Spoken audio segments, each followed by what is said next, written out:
And welcome to Millard South Football, presented to you by Millard South Media. We have a top 5 matchup for you today between the visiting Elkhorn South Storm and your Millard South Patriots. It's a warm night here at Buell Stadium with temperatures recorded at 88 degrees and wind speeds of around 13 miles per hour. Welcome up to the booth. I'm Buell Stadium, joined alongside my co-host Mason Steinhoff. And Mason, we have a great game in front of us today. We do. I mean, it doesn't get much better than this. Two of the top Class A teams going to battle it out here tonight.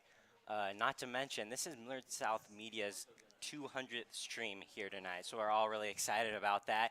And this is my first time up here announcing, so I'm grateful for that opportunity. Yeah, absolutely excited for you. It's going to be a great game today, and we have Dillon, Pelster, an alumni, joining us for the 200 stream later in this one. But let's get to the pregame show, and let's start off by talking about the matchup last year when the Millard South Patriots went over to the Storm Field and lost in a close game. Mason, what do you got for us? Yeah, well, South tried the comeback. I mean, it ultimately fell short, but really it was a Cole Ballard show.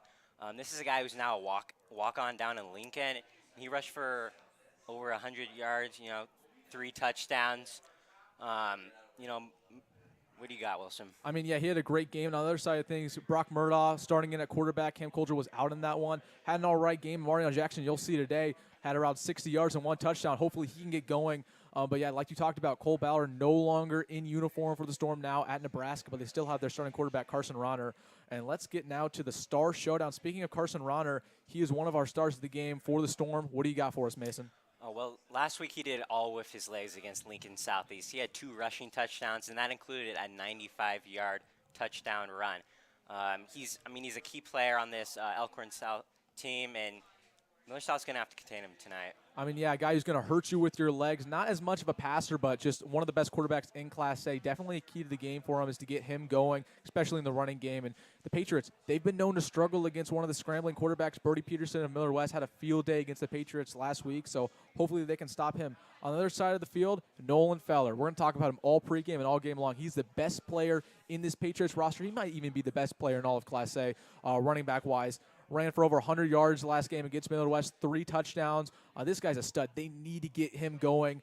Number 2, watch out for him for the Patriots. Now let's get to the keys of the game. We have 3 per team, one with Elkhorn South and one with the Patriots. Let's get to Elkhorn South. Mason, you got it, hon. You got it. Well, if you're Elkhorn South, you got to take advantage of this young Patriots quarterback. He's a sophomore, Jet Tamala. We saw last week he had some iffy throws, but really if this Elkhorn South defensive line gets pressure on him and makes them uncomfortable in the pocket, they're gonna have a good chance. So that was your first key to the game. Second key to the game, dominate special teams. What can they do to really get under Nathan Thompson, the new kicker for Millard South? Well, he made all his extra points last week. He shanked the only field goal, so he's yet to make a field goal. But really on special teams, you just got to be aggressive, creative, and deceptive. And really just, yeah. And last thing is to stop the run game. We already talked about Nolan Feller, great running back, best running back in Class A. That's the big key to the game. How do they stop him today? I mean, you cannot allow holes to open up. You got to close in on the gaps if you're the Elkhorn South defensive line, and because if this guy gets through those gaps, he's going to put a move or two on you, and he's going to be off to the races, and good luck stopping him. So those are our 3 key to the game for Elkhorn South. Let's get to Millard South and how do they win this ball game, starting off with establishing the running game. We just talked about the Elkhorn South stopping that, but how do they get it going? Really, it starts up front with the line. Make some good blocks. Nolan Feller, if he gets any room, he's going to go for a big run. This is a guy with one of the best bursts in Class A, just from an agility standpoint, a quickness standpoint. Definitely got to get him going. If Millard South wins his football game, it means Nolan Feller has a big game. Second thing, win the turnover battle. We know about Millard South secondary with Dillon Jones, Javante Walker. It's very deep. A lot of good talent in there. Guys who are going to go and you're going to see at the next level. You look at their D-line, Jared Laquana, Aiden Miller, guys who have D1 offers. They think they have one of the best trench play and secondaries in all of Class A. You saw it last week, played really well. Got to bring the quarterback down a couple times, strip the ball free, and then get those 50-50 balls. Get those jump balls, get those turnovers, and take advantage of it on the offense end. And the last key to the game is win the trenches. We already talked about the D-line, but you also have a bunch of guys on the O-line, whether that's Max Greer or Adam Pugh, just guys who can flat-out play. A lot of young guys on there who you're going to see in future years when they're seniors. Those are guys who are going to go D1 and get a lot of offers. And especially when you're going up against the Elkhorn South unit that has historically had a great offense and defensive line, you definitely got to make that a point of emphasis to control that aspect of the game, especially when you're going up against a guy like Henry Prohaska, who's the brother of Teddy Prohaska, who is at Nebraska. So definitely that's the third key to the game, is to win the trenches. And the last thing we got here for pregame is the X factor for Millard South, Jet Tamala. Mason, what do you got? Okay, so this guy, last week some of his throws weren't in the best spots for his receivers. I mean, he didn't throw any interceptions. So if he can get better looks on his receivers out in the open field, I mean, he's going to be a difference maker here tonight. We know he has all the talent in the world. He's only a sophomore, but he has a great receiver core. I mean, we've already talked about Amarion Jackson. When those two are seniors, it'll be the best quarterback wide receiver duo in all of Class A. Watch out for that. We know he has the talent. If he can put it all together, it'll be hard to stop Millard South. They're just a quarterback shy from being one of the best rosters in Class A, if not the best. Jetamala, hopefully he gets going. He has everything skill-wise, can throw it a million yards, has great accuracy. Not as much of a runner, but he doesn't need to be a runner in this Coach Wisdom offense. So that is our X factor today for Millard South, and that does it for our pregame show. I'm Wilson Dittman, joined alongside Mason Steinhoff. We're going to be here all game long. We'll be right back with you here on Millard South Media with a special guest, Dillon Pelster.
And welcome back up to the booth, and I'm joined with a special guest who's going to be on the call with us today, Dillon Pelster. Dillon, you founded the first ever MS Media Crew.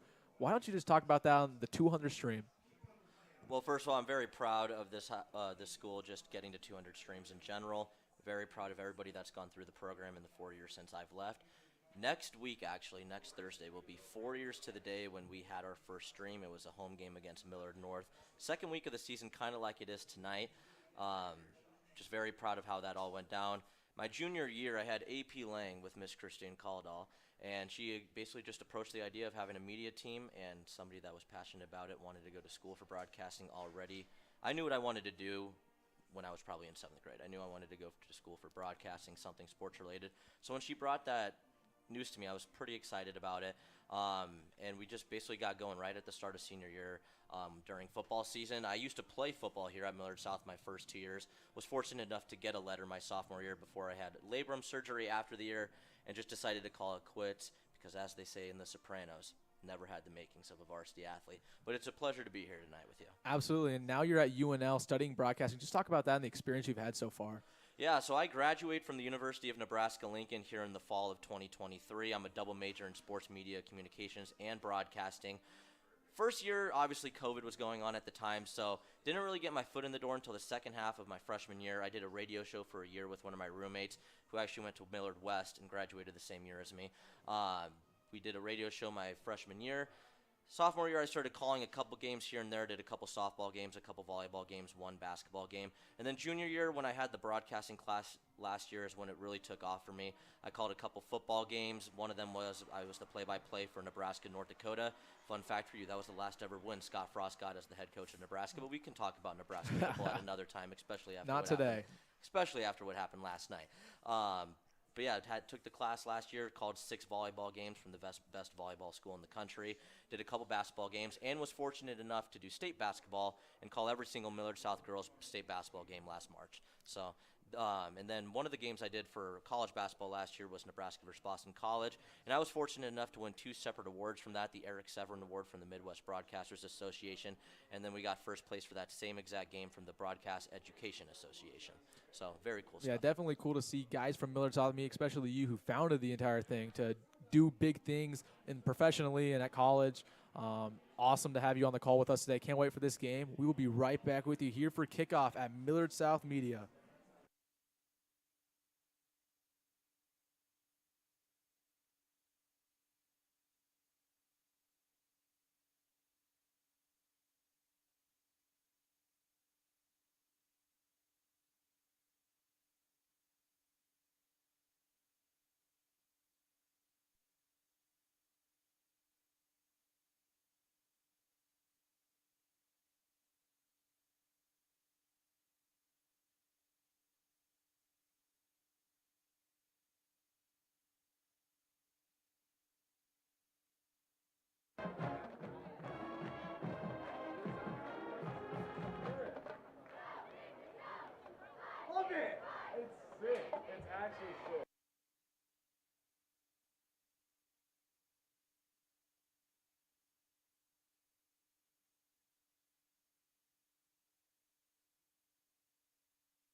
And Elkhorn South walks out the American flag, number 2 team in Class A, looking to get a big win today at Buell Stadium against the number 5 ranked Millard South Patriots.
And on the other side of the field, Elkhorn South walked out here. The cheerleaders of Millard South ready for the Patriots, dressed in all black tonight. Military Appreciation Night here at Buell. The walkout, led by Dillon Jones. The Patriots are welcome to the field here at Buell Stadium, ready to start their season off to a 2-0 start if they can in fact beat the number 2 ranked Elkhorn South Storm here today at Buell Stadium.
Millard South won the toss, deferred until the second half. They will be kicking off, defending the south goal.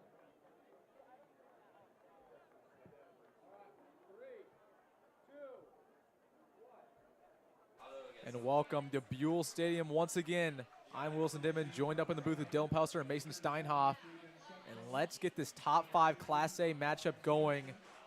Millard South won the toss. They chose to defer, and the Storm of Elkhorn South are going to get the ball first. After that thrilling victory by the Patriots last week against the rival Wildcats, I'm pretty interested to see how they get off and going here in the opening couple minutes. Getting off to a fast start against a top 5 team is going to be important.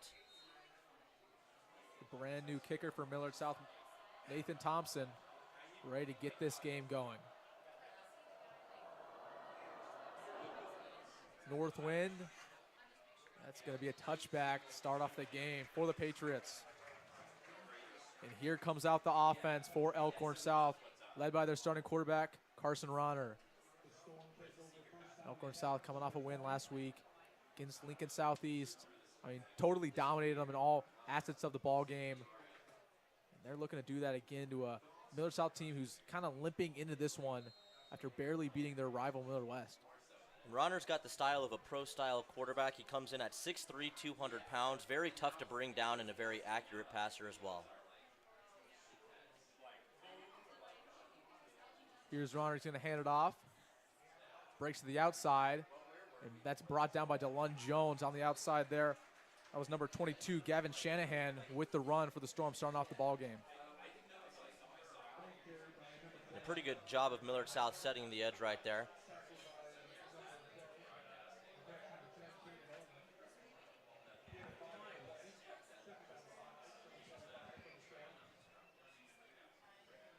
Looks like a 4-3 base look coming from the Patriots to start up tonight's game. Linebackers playing pretty wide. Shotgun formation, 2 receivers to the left, to the right. Option look. Patriots get all over it. J.R. Laquana in there for the tackle. That's going to bring us to a 3rd down and long. That's also a very good job by Aiden Miller, too. He felt the pull block coming, and he stuck his shoulder right in there, filled the gap, and there was nowhere really to go. Yeah, just read perfectly by this Patriots defense. Miller had 7 tackles, including 3 tackles for loss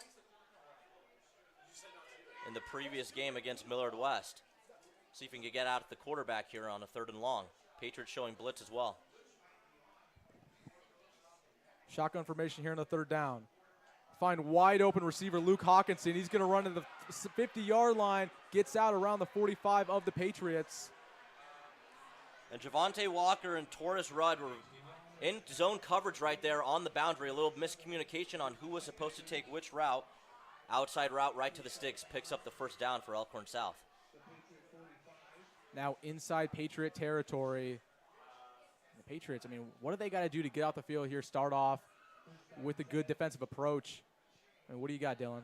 It all starts with winning 1st and 2nd down, forcing a 3rd and long like they just did on that previous possession, but they got to be able to get Elkhorn South off the field when they do get in those situations. Little play action right to number 8. He's going to fight his way up to the 40-yard line. It's number 8, Ethan Duda. Spotted right around the 40-yard line. Good recognition right there from Gus Gatson. Big, tall target right there for Elkhorn South. Nice job bringing him down and limiting the gain to 5 yards.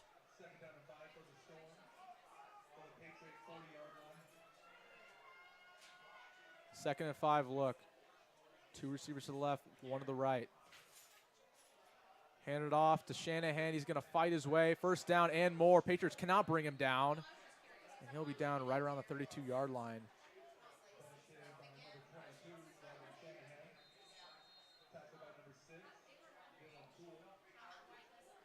Quick stoppage here. Let's get some information from the coaches. Again, both teams coming into this game 1-0. Both looking to get a big top 5 win. Elkhorn South off to a nice start, driving. All shotguns so far in this one. Shanahan in the backfield for Runner. They're going to give it to him. Patriots all over. The D-line makes a good presence. Almost gets his way out of it. A little skirmish in the back, too. And the fans are not happy. They wanted a call there. Yeah, that's Ashton Murphy, big 61. If you don't know who he is, folks, he plays both on offense and the defensive line, and he is a workhorse committed to Nebraska. Definitely a guy to watch in this ball game. I mean, man, he just made a big play on one of Millard South's best defensive linemen and J.R. Laquana. Both guys who are going to go D1. That's up a 2nd and 12 here. Patriots trying to get off the field in the first drive of the ball game. 2 receivers to the far side, 2 to the near. Ronner takes a snap. He's going to drop back to pass. Looks on the right shoulder. Caught outside by Luke Hawkinson. 2nd catch of the ball game. He's a guy to watch, folks. It's a really good job by Dillon Jones. Playing off that route, understanding the coverage that he's in, and really biting towards the ball once it was released on that. Good job covering his zone. So once again, now Wilson, another 3rd and long for Millard South. See if they can get off the field right here. A little confusion there by the defense. Patriots staying in zone. Got to watch that out route. Especially Luke Hawkinson. He's been killing them already. Ronner gets the snap. He's going to look to pass. Pass rush on him, and they're going to bring him down. Couple guys in there. Jamison Rayner. Patriots did a really good job of showing that blitz off the edge. Really confused the quarterback. They were playing man on the left side compared to zone on that previous 3rd down situation. And now we're in no man's land, and it appears Elkhorn South might go for this. Yeah, I mean, you're at that point where you're within the 40-yard line. You can't punt this football, but you don't have a kicker good enough to make about a 50-yarder. You got to choose to go for it on a 4th and long, 4th and 10. If I'm Millard South, I'm sending that blitz once again. Defensive front's done a good job applying pressure to this point. Here we go. Ronner takes a snap, drop back to pass, looking over his right shoulder, can't find anything. Looks deep to number 4, wide open in the end zone, just overthrown. Oh my goodness, Millard South catches a break. Dillon Jones not happy about that. But Millard South got out of it alive, wide open in the end zone. That was number 4, Aiden Skaratis. Yeah, he just slipped by Dillon Jones right there. And when you're Jones and you're playing cover 3 on the boundaries, especially in a situation like this, the coaching staff stresses don't let anything get behind you. And that's probably why he's so frustrated, because he did not execute his job. Thankfully, they got away with it, and now we'll see the Patriots set up shop with pretty good field position to start off their first drive. Yep, you're right. At about the 33-yard line in their own territory, Jet Tamala, sophomore quarterback, ready to get things going. Nolan Feller is the back. 2 receivers to the far side. They're going to give it to Nolan Feller. Breaks a tackle, trying to find a hold, is not. Good job by Elkhorn South to bring him down for a gain of about 2.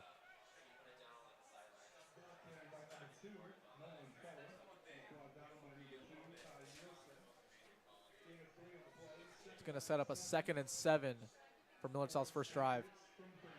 It's 7:30 here left in the first quarter. 5 wide formation here for the Patriots. 2 to the far, 3 to the near. Jet Tamala takes a snap, looks to his right. That's caught by Isaac Jensen, barely in there. He breaks the tackle and gets the first down. Yeah, pretty dangerous throw right there. They went 5 right, but every single route was just a hitch to the sticks.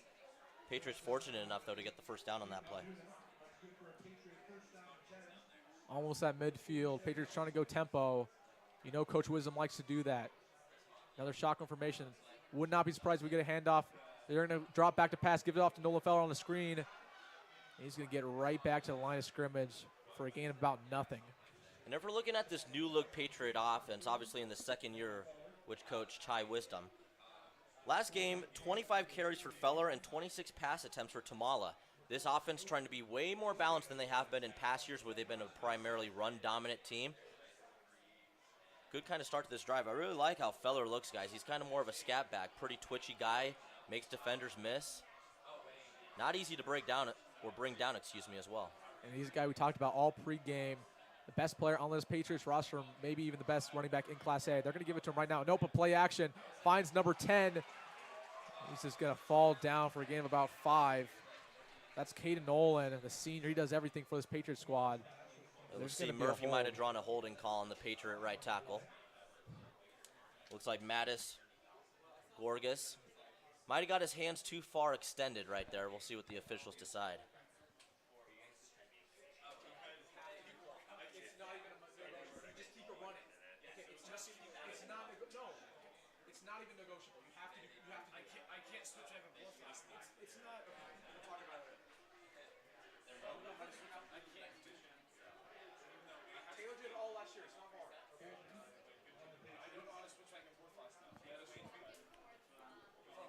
So now it's 3rd and long for Millard South, about halfway through this first quarter. Yep, 6 minutes left to go here in the first quarter. See if they play it safe or if they try to get a good chunk play right here and try to convert it. Blitz coming off the edge.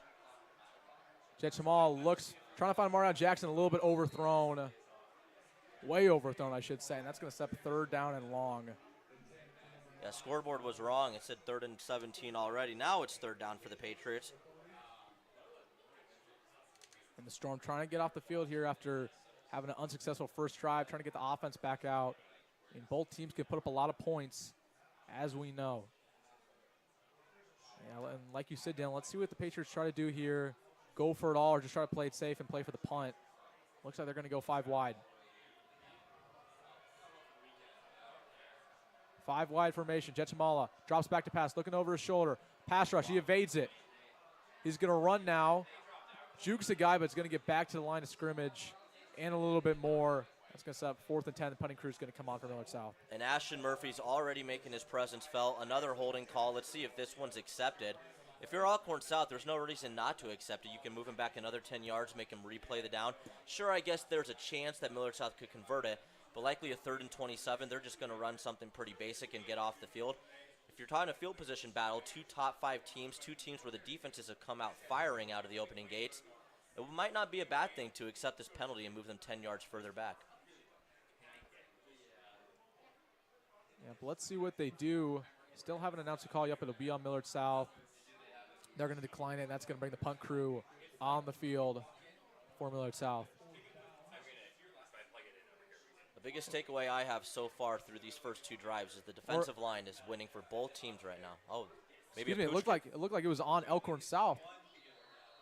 Or no, it isn't. Nope, they declined it, but it's going to be 4th and 10. Jetchamala drops back to pass. Get another good pass rush. Just chucks it up in the air to Marion Jackson. Way overthrown. And I'm not even sure why they went for it right at midfield. We saw him do something similar last week. I think Wisdom's looking at him like it was supposed to be a pooch punt. That's what I was thinking originally, because that just does not make any sense to go for it on 4th down in that situation. Decent field position for the Storm now. Yeah, 4th and 10 on your own side of the field. This Patriot offensive line is going to have to tighten up as well. Too many shots on Tamala already. Scrambling and running for his life. All right, 1st and 10 for Elkhorn South. They take over in Patriot territory. They're looking to get some points on the scoreboard. They hand it off to the back, Shanahan. Trying to find a hole. He found nothing. Patriots all over it. Millard South is doing a really good job on that defensive front right now, penetrating up the field, and it all is starting with Miller in the middle, number 40. Very energetic, high motor kid. You can tell he just has a relentless energy, and he's going to bring it every snap. They're flying past the first quarter. Already 5 minutes left to go.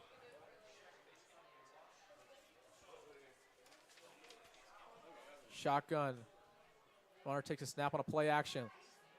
Trying to find a receiver, overthrown again. Really good coverage right there by Javante Walker on the outside. That was the target, Dylan Kingston, there on the left side, covered by Javante Walker. Had a good game in his debut against Millard West. It's going to set up a 3rd and 9. Patriots trying to get off the field on a 3 and out. Elkhorn South got a couple tricks up their sleeve. We already saw Luke Hawkinson with the catch. He's a guy that definitely got to prioritize. They've been sticking with the zone pretty much all first quarter. Patriots showing blitz. Here they come. Drops back to pass, looking over his shoulder. Finds Luke Hawkinson for the first down. We just talked about him. And he's going to be tackled right around the 35-yard line. That's the guy Patriots have got to prioritize. When we talk about Ronner being a big kid, 6'3", 200 pounds, he just stands in that pocket strong as the rush is getting to him, sees over the middle defenders on the defense, that second level, and he's able to deliver a strike for a much-needed first down. Getting no timeouts so far in this game, not even a media timeout. We're keeping going. Already 4:30 left to go here in the first quarter. Elkhorn South trying to get on the scoreboard first. Motion pre-snap, and Ronner's going to keep himself. Oh my goodness. Just demolished him at the line. Jared Laquana in there for the tackle, a couple others. Elkhorn South continues to try to run that ball up the middle right now, but really nothing is coming. A lot of short yardage plays for Elkhorn South to this point when trying to run it right up the gut. We'll see if they find more success like they did that first play of the game where they were able to bounce it outside and pick up a good amount of yardage. Watch the play action here. Runner takes a snap. Blitz coming. Looks to his right. Throws deep down the field. Number 23. Up in the air. Dillon Jones almost got it down. That'll be incomplete. Risky ball there. Underthrown a little bit. Jones just really had a good look on that ball. Nice job by Jones battling back. Obviously, we know he let his receiver get past him on that last possession for Elkhorn South where they nearly had a touchdown on the right boundary on the pylon. He's able to adjust right there. It was a post route in the middle of the field. Does a nice job breaking on it. Gets his hand on the ball. 3rd down and long. Here we go. Patriots trying to get out the field again. Elkhorn South with already one big 3rd down conversion. Lamar takes a snap. He's going to drop back to pass. Screen pass set up, and he overthrew it. And it'll hit the dirt. Dangerous throw there. Absolutely. It was sniffed out by Caden Olin, though. That play was going to be going nowhere regardless, and it's basically the same situation, guys, for Elkhorn South. Once again, in no man's land, right around that 35-yard line. Look for them to go for it here once again. And like you said, Caden Nolan absolutely all over that. Ronner's been off the target, a couple overthrows, and that one, I mean, that was way off on a screen pass with a flurry of Patriot defenders all over him. All right, 4th down and long, 4th down and 9. Patriots trying to get off the field. Elkhorn South trying to keep their drive going. Shotgun look. Ronner in the backfield. He takes the snap. And there's going to be a flag. And they're going to say that's a false start on the Storm. That's going to back him up 5 yards. Oh, delay of game. Yep, delay a game instead. And that'll do the job. And that, in fact, is going to bring the punting crew on the field for Elkhorn South. They're not going to go for that one. Yeah, but those are just own inflicted mental errors by Elkhorn South, doing it to themselves. Hard to tell if that was the quarterback just having a tough time getting the play out to the huddle, or if it was the coaching staff taking too long to get the play in. Regardless, it is a punt from around midfield. Ben Menashetti back there for the Patriots on his punt return, trying to pin him deep. Low wobbly kick. He's going to take it up at the 20.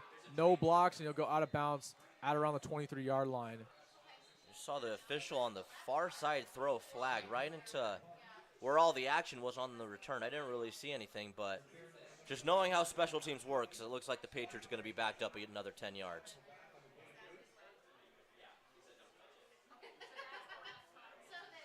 Is this what you guys expected so far? More of a low-scoring defensive battle? You know, Millard South got off the field 2 times already. I mean, they've done a good job stopping Carson Ronner, a guy who I expected to torch him off the bat. They had trouble with Brody Peterson. On the other side of the ball, Patriots have got to get things going. I mean, not too surprising, both teams who haven't scored too highly in the first week of the year, but we'll see what happens again. Still very early in this ball game. Yeah, Millard South showing bright spots on that defense. Elkhorn South's a team that scored all their touchdowns on the ground last week versus Lincoln Southeast. So let's see if they continue that tonight. 3:30 here in the first quarter. They're going to hand it off to Feller. Big hole. He's going to break to the outside. 1st down and more. Can he keep going? 30-yard line. He's going to be brought down by number 2 of Elkhorn South, Ty Nielsen. Great tackle in open field, but 1st down Patriots. And Isaac Jensen, he's going to be the unsung hero on that play, blocking until the whistle on the outside. Without him blocking that outside cornerback, Feller does not get nearly the amount of yards that he does. Great blocking by the wide receiver. 4 receivers out wide, 3 of the far, 1 of the near. Foul in the backfield, Jet Smala at quarterback. Patriots trying to get going. Here's a snap to him. They give it off to Feller once more, and Elkhorn South's all over it this time. Only a gain of about 1. It's a really nice job by Ethan Duda on the end. 6'5", 220-pound outside linebacker for Elkhorn South. Did a nice job reading that read option very well, playing his keys, and making the tackle on Feller. That's going to set up a 2nd and 8 at the Patriots 34. 36, excuse me. Same formation here from the Patriots. Jet Tamala takes a snap. He's going to drop back to pass this time. Looking over his shoulder to the right. Can't find anybody. Throws deep down the field to Dom Duggan. Can he get under it? He does! Dom Duggan catches the football right at the 20-yard line. Looks like they called it incomplete, but it will be pass interference. Looked like the defender got there a couple seconds early on the play. Was able to jar it loose, but nonetheless, it's going to be a first down and 15 yards And for it Millard looked South. like he had it. Dropped it right at the end. But like you said, yep, PI right at the end. Patriots will take that either way. That was a great ball by Jet Tamala. Dom just barely dropped it. And a great pocket by that offensive line, too. We've seen already some issues for Elkhorn, or for Millard South, protecting their quarterback with this Elkhorn South defensive line, really getting to Tamala to start this game. That time he had all day to throw, able to step up into his throw, too, and he delivered a beauty. Second down and 18. Or no, first down and 10, excuse me. 2 minutes left to go here in the first quarter. Have a couple technical difficulties on our scoreboard here. I'll keep you updated with the time. Jet Tamala takes a snap. He's going to drop back to pass. Looks over his shoulder. Can't find anybody. Now he's going to throw to Amarion Jackson. And just a little bit overthrown. A little chippy coverage there. But they're going to have a no call. Yeah, for the most part, Braden DePerno really did a nice job playing physical the entire way down the field. But looking back at the ball at the end, an official will let you be physical down the field with a wide receiver if the hand contact's going both ways, as long as your head is focused on the football. And he did a nice job right there. I mean, part of it's just playing it off. And he did that like you just mentioned. I really like the play calling, though, for the Patriots. Set up the run by throwing it on first down. Oh, If you're able to absolutely. throw it on first down, it can open up the run on second and third down, depending on the yardage that you get. Second and 10. Let's see if they give it to Feller here. They don't. Tamala drop back now to pass. Finds Amarion Jackson again. That's going to be overthrown. Almost picked. And both quarterbacks have been off the mark. Really risky throw there. Yeah, not really any timing or anticipation on that route. Tamala kind of just let it go before the defender even broke, before the wide receiver even broke on his route towards the outside. It's going to set up a third and long, and this is not where you want to be if you're a Patriot. Third and 10. Both fan bases getting into it. Right at the 49-yard line, center field. Subbing out quickly. It's going to allow Elkhorn South to substitute if they would like. And it looks like they're not. Good confusion on both sides. Now another substitution. They might just take a timeout. Official timeout. Apparently it was to tell a couple photographers on the 10-yard line to scoot back a little more. Both offenses, though, pushing the ball down the field a lot in this first quarter, just not having any success. Here we go. Third down and 10 at the 49-yard line. 5-wide formation. Jet Tamala takes a snap. Pass rushes there. He evades it. Throws it up to Nolan Feller. Just too high. Bobbled, and it's caught by Amarion Jackson. He's still running. He's on the 20. Tries to evade a man and gets out of bounds at the 16. Can you believe what we My just saw? goodness. What is this late flag thrown by the official, too? Just a play you don't see every day. Well, let's see what this flag's all about. It would be after the play was over. I didn't see any excessive celebrations or anything like that. I mean, the refs have not been shy to call the flag early. That's going Wow. to go on the Patriots. My goodness. Now, since it was a dead ball scenario, they're just going to have to move it back 15 yards. It won't be 1st and 25. It will remain a 1st and 10 situation. But that basically strips the Patriots of a lot of the yardage they just got on that miraculous play. Seemed to be a breakdown on that left side of the line. Tamala, he just continues, Wilson, to evade pressure and at least get the ball out. A little too high for Feller, but sometimes we've seen good fortune. we've seen all these risky throws from him. That was way over. Tipped it by Nolan Feller, tipped it by a defender, and got on the arms of Amarion Jackson. He's been off the target today, but like you said, evading the pressure, need to do that. Elkhorn South doing a good job getting under duress. That's going to set up the ball at the 30-yard line. 2 minutes left to go here in the first quarter. Let's see if they go back to Nolan Feller here on the pistol look. It's going to be bobbled. Feller get under it. And Elkhorn South's going to bring No, he it wasn't down. He wasn't down. They never called it. Nolan Feller's going to run down the sideline. He's in for the touchdown. He wasn't down. Oh, my goodness. Nolan I don't Feller. think so either. Nolan Feller stays up on Elkhorn South bodies is in for the touchdown. What an athlete. Instant replay is only a thing in the playoffs, too, so that isn't a reviewable play. That's a touchdown for the Patriots, and what a way to get on the board tonight. Millard South crowd on their feet. Wow. I mean, that's a way to start the ball game for Millard South. He was never down. He was on top of his defender and had the recognition to not hear a whistle and bounce right back up. And on a botched play, nonetheless, Nathan Thompson blocked. And this is only going to be a 6-0 ball game. Yeah. That's going to take us to a quick break here on Millard South Media. We will be right back.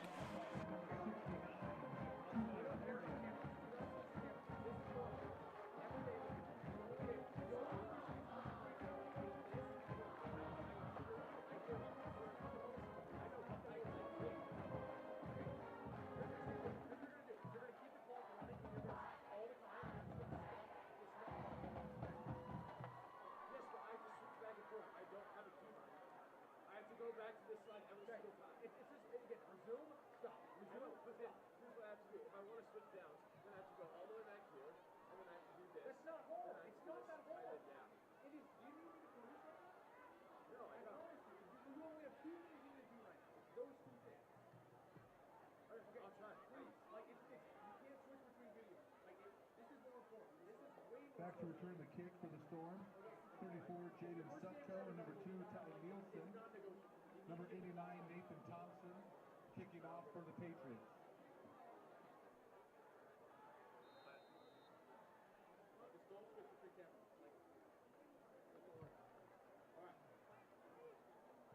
Welcome back to Millard South football and a miraculous touchdown. They're starting off the game 7-0 against the number 2 ranked Elkhorn South. Wow.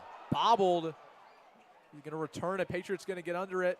And they do all over him at the 10-yard line. Just swarmed there. Yeah. What a break. Special teams miscues on back-to-back plays. One for the Patriots, one for Elkhorn South. One of the most inexcusable things in football is allowing a defensive lineman to get up the middle on a field goal or an extra point attempt, which is just what Millard South allowed them to do.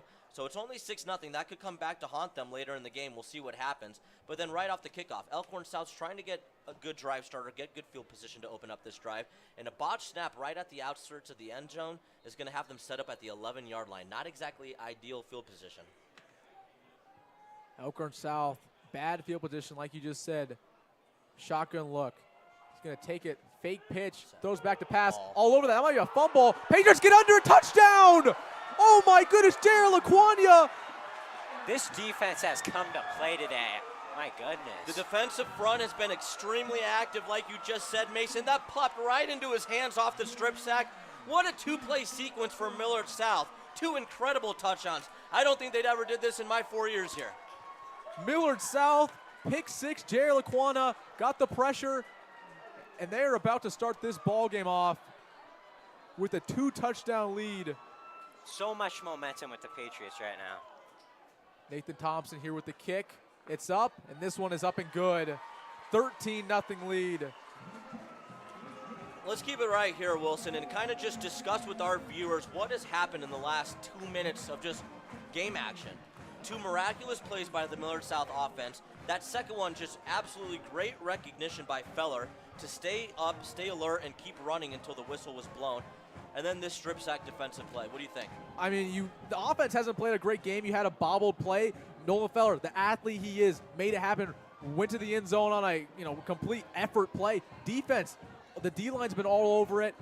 Pick 6 by Jared LaQuania on the pressure. I mean, 2 lucky plays, you might say, but when you're good, you get more lucky, like you hear all the time in the game of football. Patriots off to an early lead. And Mason, I guess the question I would ask for you is, what is the game plan now going forward for Elkhorn South? We've seen Millard South really shut down their running attack up the middle to this point. Now down 2 scores already. The first quarter's not even over. Does Millard South start playing the pass, or what do you expect Elkhorn South to, I guess, do offensively? Keep the same script, or I guess go more pass heavy? Well, now, since the Millard South defense has, the D-line's been dominant, I think you got to try more pass plays. You got to adjust to what's happening and just. I mean, I think you got to stick with the running game. You haven't ran the ball at all today. It's all been the passing game. Carson Ronner is one of the best running quarterbacks in Class A. He hasn't had any opportunities to run. Get him going. See what Shanahan got. You have a stable of running backs. Get the running game going. Millard South's not been great against it. They struggled against it against Millard West last week. See where that goes. They have a plethora of options offensively. We know that. We'll see what happens. 1 minute 30 left to go here in the first quarter. Patriots 2-touchdown lead. Miraculous start to this ball game. Elkhorn South, the number 2 ranked team in Class A, trying to get on the scoreboard. Motion pre-snap. They're going to give it to Luke Hawkinson on a jet sweep. And Patriots get all over that. Guess who? Jerry Laquana and Dillon Cool in on the tackle. Good job setting the edge. Yeah, you can see the hype around Laquana right there. There was no chance that play was getting to the edge. He recognized it right away, held his block right there and firmly, and made the tackle right when it got to him. See a flag. What is this call? Face mask. My goodness. And those are the drive killers by Millard South. We've already seen a couple of those petty calls. They're gonna let the flag fly today. We've already seen it. You gotta be aware of that. It's about time we get these high school officials mics. You know, when you're listening to a college or an NFL I think some of them have them. I mean, I heard some last year. I think it just depends on the game. I mean, last week I think they had them, but today they do not. So we haven't been able to hear what they've been calling. But, yep, face mask on that play. Shotgun formation here. Runner takes a snap. Play action, looks to his right, rolling. Wow. And guess who? Jerry Laquana in there for the sack. The South Dakota State commit. He's been all over this game so far. Yeah, it looks like they line Laquana up to the strong side on every single play. This time he lines up on the left side against the tight end. They try to bring a pull guard, kind of move the pocket towards the right side per the play design, and he was just all over it from the start. That's going to set up a second down and long. Wasn't exactly the most friendly sack either. Oh, yeah. Second down and about 20. Elkhorn South taking their time. Under a minute left to go here in the first quarter. Patriots defensive front is just absolutely wrecking this game right now for Elkhorn South. And that was one of our keys to the game. Win the trenches. And you see it, Jay Laquana, Aiden Miller, even Henry Rutan been all over this ball game. Looks like Elkhorn South took a timeout. Not exactly an ideal situation to take one with 38 seconds to go in the opening quarter. And real quick,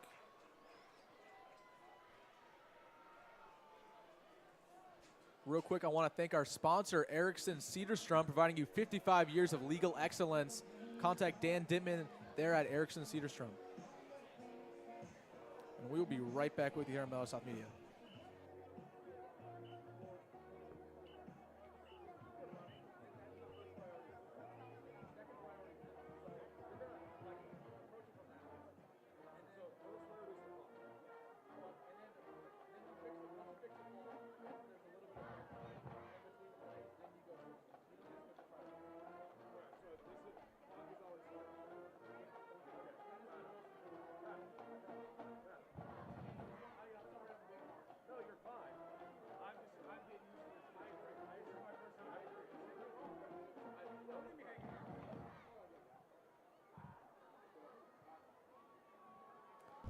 Welcome back to Millard South Media. 38 seconds left to go. And Elkhorn South off to a bad start. Pick 6 on the Patriots' last touchdown. And then just a crazy play. Nolan Feller stayed up. They got their second touchdown that way. Or excuse me, that was their first touchdown. But bringing us back to the ball game, 13-0. Ronner at quarterback, motion pre-snap. He's going to keep it. Nope, he's going to give it to Shanahan, the running back, and the Patriots all over it. That's Aiden Miller. Yep. This Patriots defensive front, I can't overstate it enough. They are absolutely wrecking this game right now, folks. They're getting penetration up the middle on every single play. They're getting to the quarterback. They're stopping the run. They're making life completely difficult right now for Elkhorn South, and that's how we're going to wrap up the first quarter, Wilson. We will be right back with you here on Millard South Media for the second quarter. Patriots lead 13-0.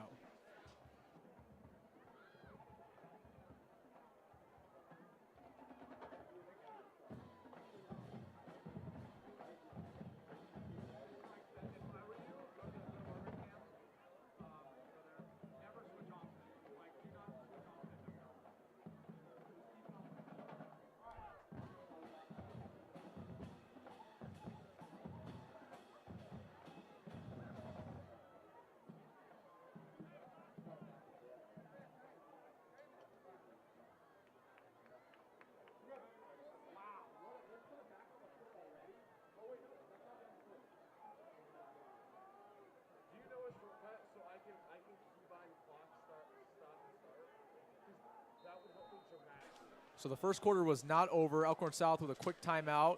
30 seconds left to go here in the first.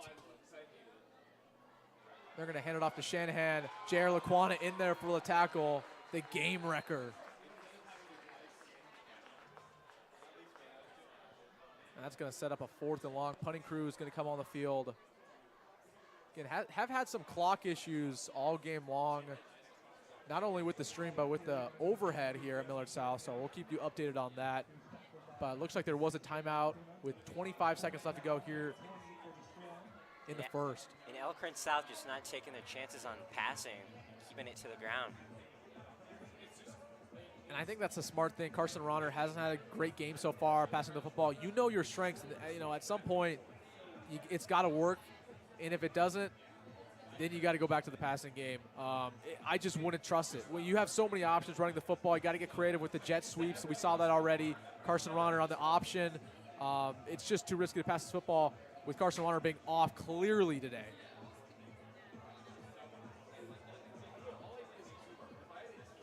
All right, 25 seconds here on a 4th and 20. Couple early timeouts by both teams. Storm only have 1 left in the first half. And Patriots already have all the momentum up 2 scores. They're about to get great field position, possibly on the other side of midfield. Ben Manischetti back for the punt return. Let's see what he got. High punt. Fair caught. Oh, bobble, but he gets under it. No problem. At their own 46-yard line with 19 seconds left to go. See if the Patriots try to go for a kill shot right on the first play of the game. Essentially midfield, they've had good success trying to push the ball down the field. Offensive line did a nice job protecting on that last drive. I mean, I know they're up 2 scores, but when we think about their only offensive touchdown was on a botched play, it's not like this offense has been churning out results so far. Elkhorn South's done a good job. You can't lose your head if you're the Storm. You've played a good ball game, especially stopping the pass. Jet Tamala's been off. Let's see if they give it back to Nolan Feller, who had their only offensive touchdown of the ball game. Absolutely. The first 10 minutes of this game was back and forth. It was just 2 miraculous plays, essentially back-to-back, that has completely flipped this game on its head. Motion pre-snap. Jet Tamala fakes it to Marion Jackson. He's going to drop back to pass. Wide open player.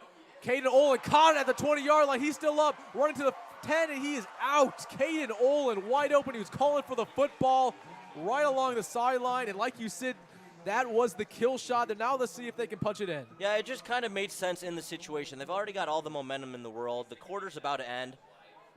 Clock stops 2 after the first down. Let's see if the Patriots can get a snap off. I'll be quiet here for a second. All right, 9-yard line. They're going to hand it off to Nolan Feller. And Storm all over that. They could sniff that one out from a mile away. You tell that defensive line is pretty angry. They got the ball out. But they did call the whistle. The whistle that was Ashton called. Murphy, Wilson. Yep. Guy who's been all over this ball game. I mean, it's been a tale of the 2 lines. You saw Jared Laquan has been wrecking the ball game, and on the other side, Ashton Murphy been playing really well. Yeah, if Murphy wants to stay down there too, that's pretty cool because we're about to flip sides and go down there anyways. Trenches just.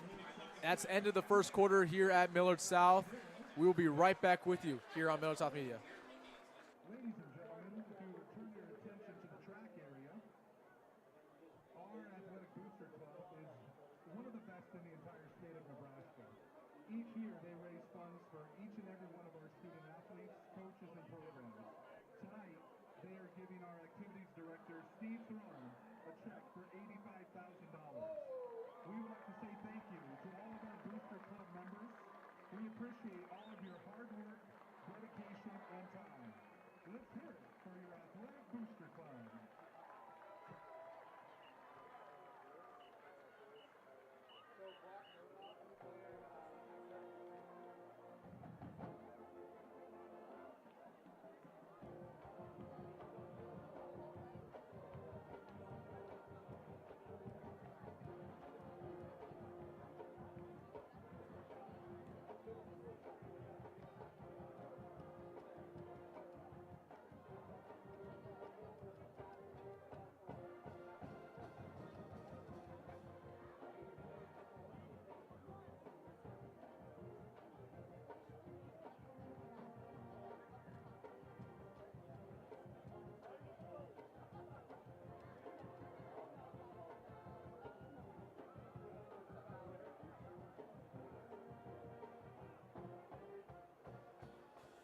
And welcome back to Millard South Football. I want to give a quick shout out to Brock Murdaugh watching the stream. He has his collegiate football debut for Colgate against Syracuse tomorrow. So definitely shout out to him. He was the color commentator for basketball for 2 years here at Millard South Media.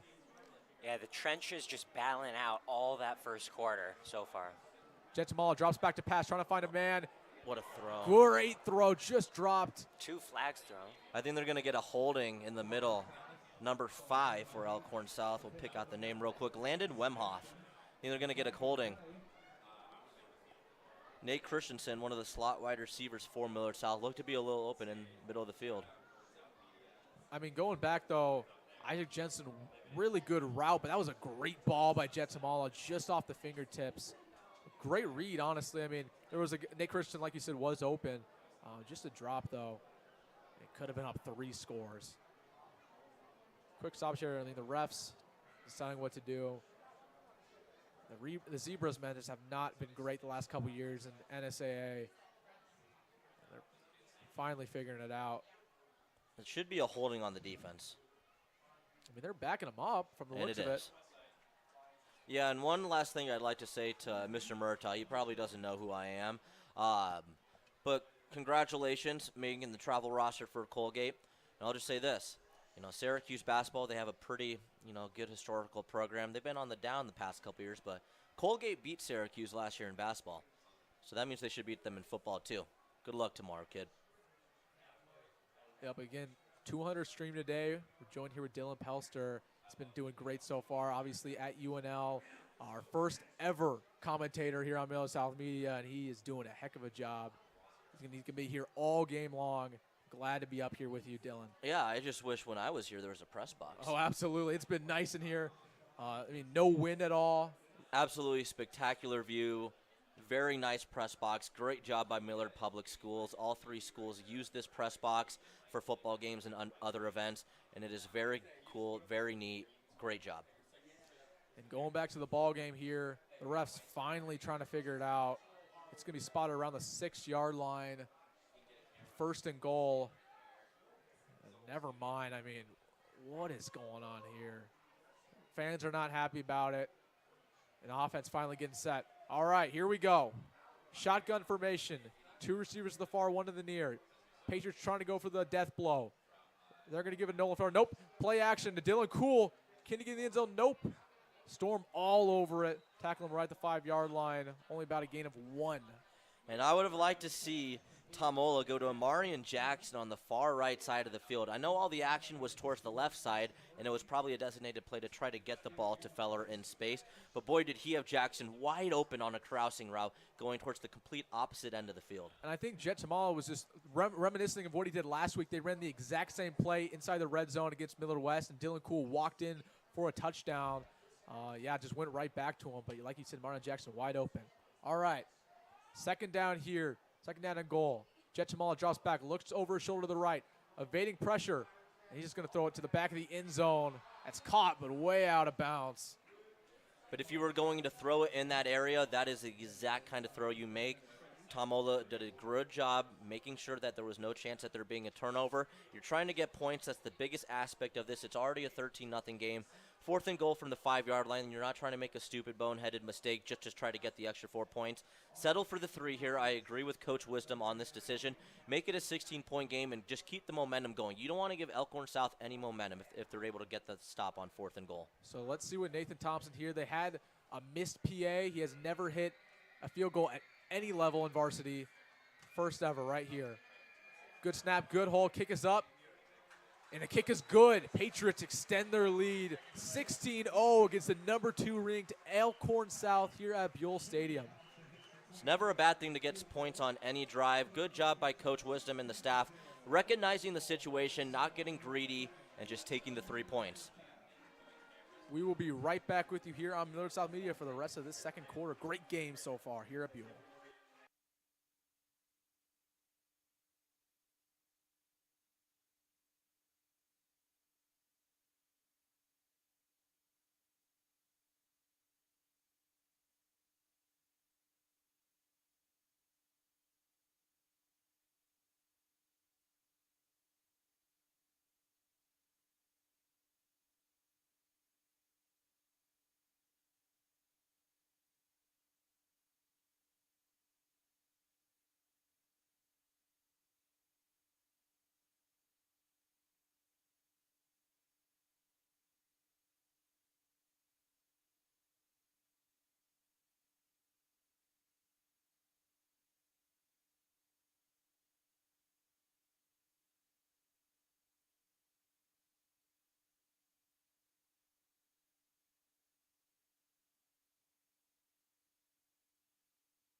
And welcome back to Millard South Media. 11 minutes left to go here in the second. Patriots up 16-0 against the number 2 ranked Elkhorn South.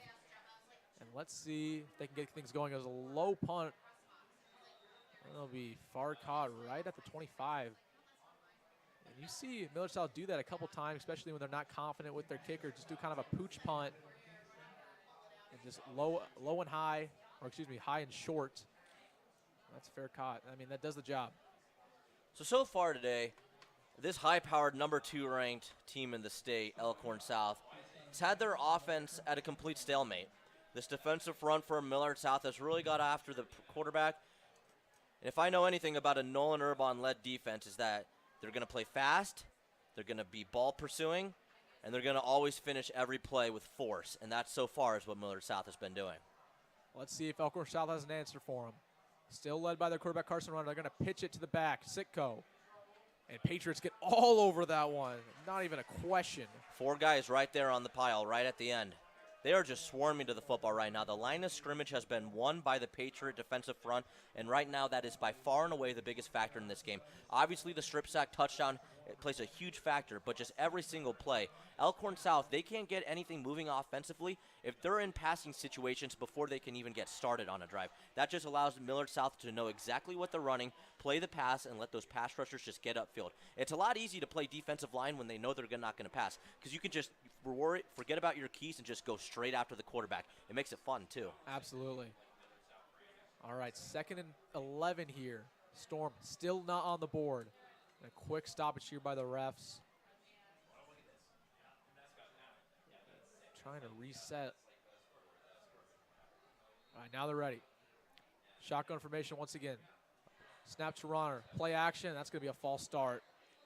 We'll see if they got an offsides, but I thought that right guard, he was pulling on the play. He might have left a half second early. Oh. I think they're going to get Miller for this one. Yep, looks like he jumped. So that's going to set up a 2nd and 6 off the Patriot mistake. Again, the refs have not been shy to throw the flag all game long. It continues to impact this ball game.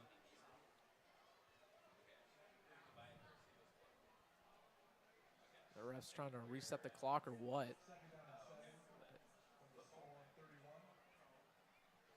And Elkhorn South getting reset. All right, under 10 minutes left to go. Elkhorn South needs a big drive here to get back in this ball game. High snap, they're going to hand it off to Sutko. Makes a good juke move. He's going to be tackled right around the 35-yard line. Nice play by Sutko. And they needed him to get going, especially in the running game. Yeah, big 3rd and short coming up. That was a good blitz beater play by Ronner, and luckily they didn't pass because there was a free Dillon Cool coming right at them. Yep, like you said, 3rd down and short. Would not be surprised if they hand it right back off to Sutko.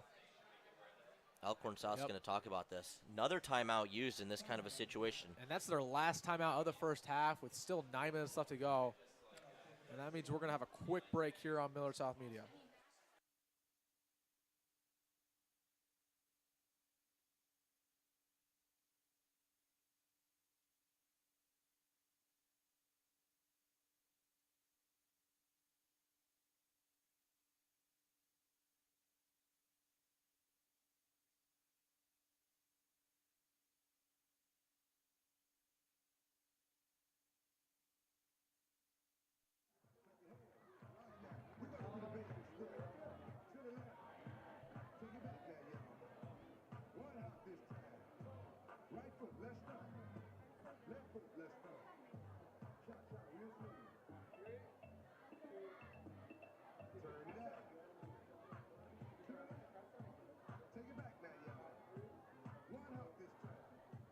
And welcome back here to Millard South Media. Strong set look. They're going to hand it right off to Shanahan. Patriots under it. Oh, my goodness. Wow. The D-line continues to have a big presence on that game. That was Henry Rutan in there for the tackle. That's going to set up a 4th down and short. Would not be surprised if we see the Storm go for it. They tightened up the formation. It was pretty evident they were just going to play power football and try to physical or just outpower their opponent right at the line of scrimmage to try to get that yard. But that wasn't going to work against the Patriot D-line. And Mason, no timeouts left for Elkhorn South in the half, and now they're punting. What do you make of this kind of clock management thus far?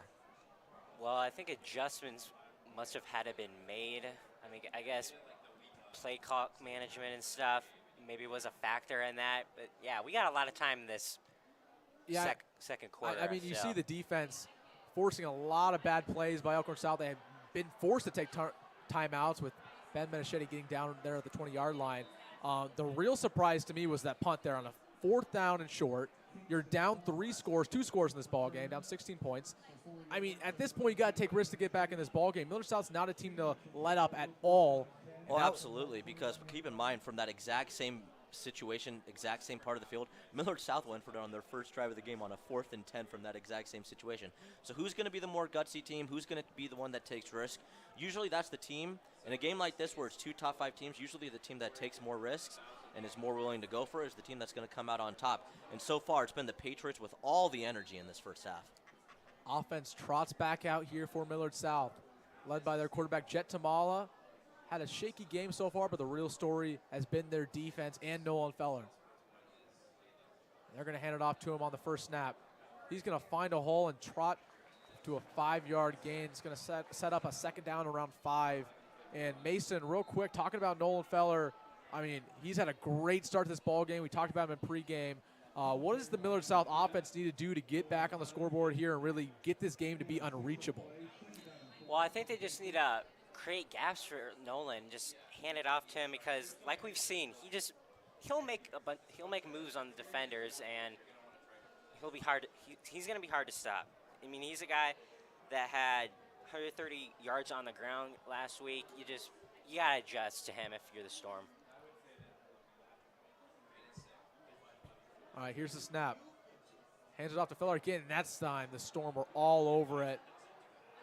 That was number 63 in on the play, Tristan Brewer.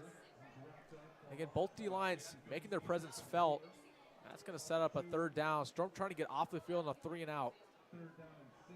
Yeah, this is a pretty important 3rd down. Keep in mind, Elkhorn South got the ball first. Millard South gets the ball out of half. Millard South is already up 16-0. If they can convert right here and get a ball-controlling drive, go 75 yards down the field, that would be a backbreaker for Elkhorn South before halftime even rolls around. So we'll see what happens here. 3rd down and 5. Jet Tamala takes a snap. He's going to drop back to pass. Looks to his left. Throws deep down the field. Isaac Jensen, jump ball. Good coverage. Oh, my goodness. I mean, he was all over that one. It's pretty hard to cover a guy who's 6'5" and Isaac Jensen. And as the Storm make it happen, that's going to force the punt crew to get on the field for Millard South. Well, Tamala put a good ball on him. It was just a way better defensive play than it was a throw or a potential catch. But I don't really like the call in that situation, Wilson. I'm going to be completely honest. They're just going for a go ball down the left sideline. All you need is 5 yards, right? Ball control drive, get the 5 yards, keep the sticks moving, and just play the clock. Millard South didn't do a good job executing right there. Yep, that's going to force the punt crew to come on. And interesting look. That's not Nathan Thompson out there. That's Ben Menachetti, the wide receiver. He's back to punt for Millard South. And now we're going to see delay a game. I mean, not only do they not have their normal punter back there, but delay a game, maybe even a fake they were potentially planning, but now you cannot absolutely do that in this situation. But still surprising that Nathan Thompson's not on the field. That's their usual punter. Let's see what Ben got. And Elkhorn South has 2 returners back deep. Good snap. Well, Ben boots it. See if we can take a good hop. It does. Number 4 gets under it. Good open field tackle by number 18, Nate Christensen, or Gus Gadsden, excuse me. But Millard South gets out with a 3-and-out. On the other side of things, the Storm inside Patriot territory to start off their drive with 7 minutes left to go here in the first half. And the last time they got the ball to start off, Elkhorn South did in Patriot territory. They went 3-and-out. So let's see what happens here. This would make sense for Elkhorn South to be able to answer right here. You got the ball on the 50-yard line. You're still only down 2 scores. There's a lot of ball game left. Can they respond and really change momentum? And I guess grab a sense that they're still in this thing. Ronner takes a snap. Play action. He's going to draw back to pass. Pass rush is in on there. Can they bring him down? They do. And guess who? J.R. Laquana in there for the sack. My goodness. I mean, what else can be said about this guy? Now, I got to be honest, I haven't watched much Millard South football over the past couple years since I graduated, but this has to be, in recent memory, maybe the most dominating defensive line performance that I have seen with my own two eyes from this program. And we're not even to half yet, folks. Elkhorn South keeps going backwards when the goal is to go forward. And the reason that's happening is because this defensive line is absolutely ferocious. Yeah, what did they eat before the game? Yeah, Laquano with 9 tackles and 2 tackles for losses last week. He's looking to be a difference maker in today's game. He already has about 3 sacks already, plus a touchdown. And another mistake there by the Storm. Looks like a false start. That's going to back him up 5. And once again, since Elkhorn South is unable to get anything going on the ground so far in this game, they're throwing it on first down, and then they're getting behind the sticks because this offensive line is having a world of trouble guarding this defensive front. You talk about Nolan Urban, the defensive coordinator. You talk about Coach Martin, the defensive line coach. Those are probably the most fierce, intimidating coaches on this entire staff, and their defensive line and their defense is matching the attitude of their coaches. Yes, the physicality is absolutely shown. Second down and long, jet sweep. Patriots all over it, and he's just going to fight to get back to the line of scrimmage. Elkhorn South trying to change things up and get a big play. That was Sutko on the run. Yeah, trying to stiff on there. Didn't work out that well.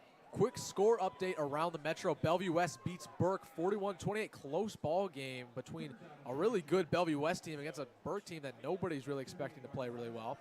Omaha West Side's up 20-0 against Grand Island.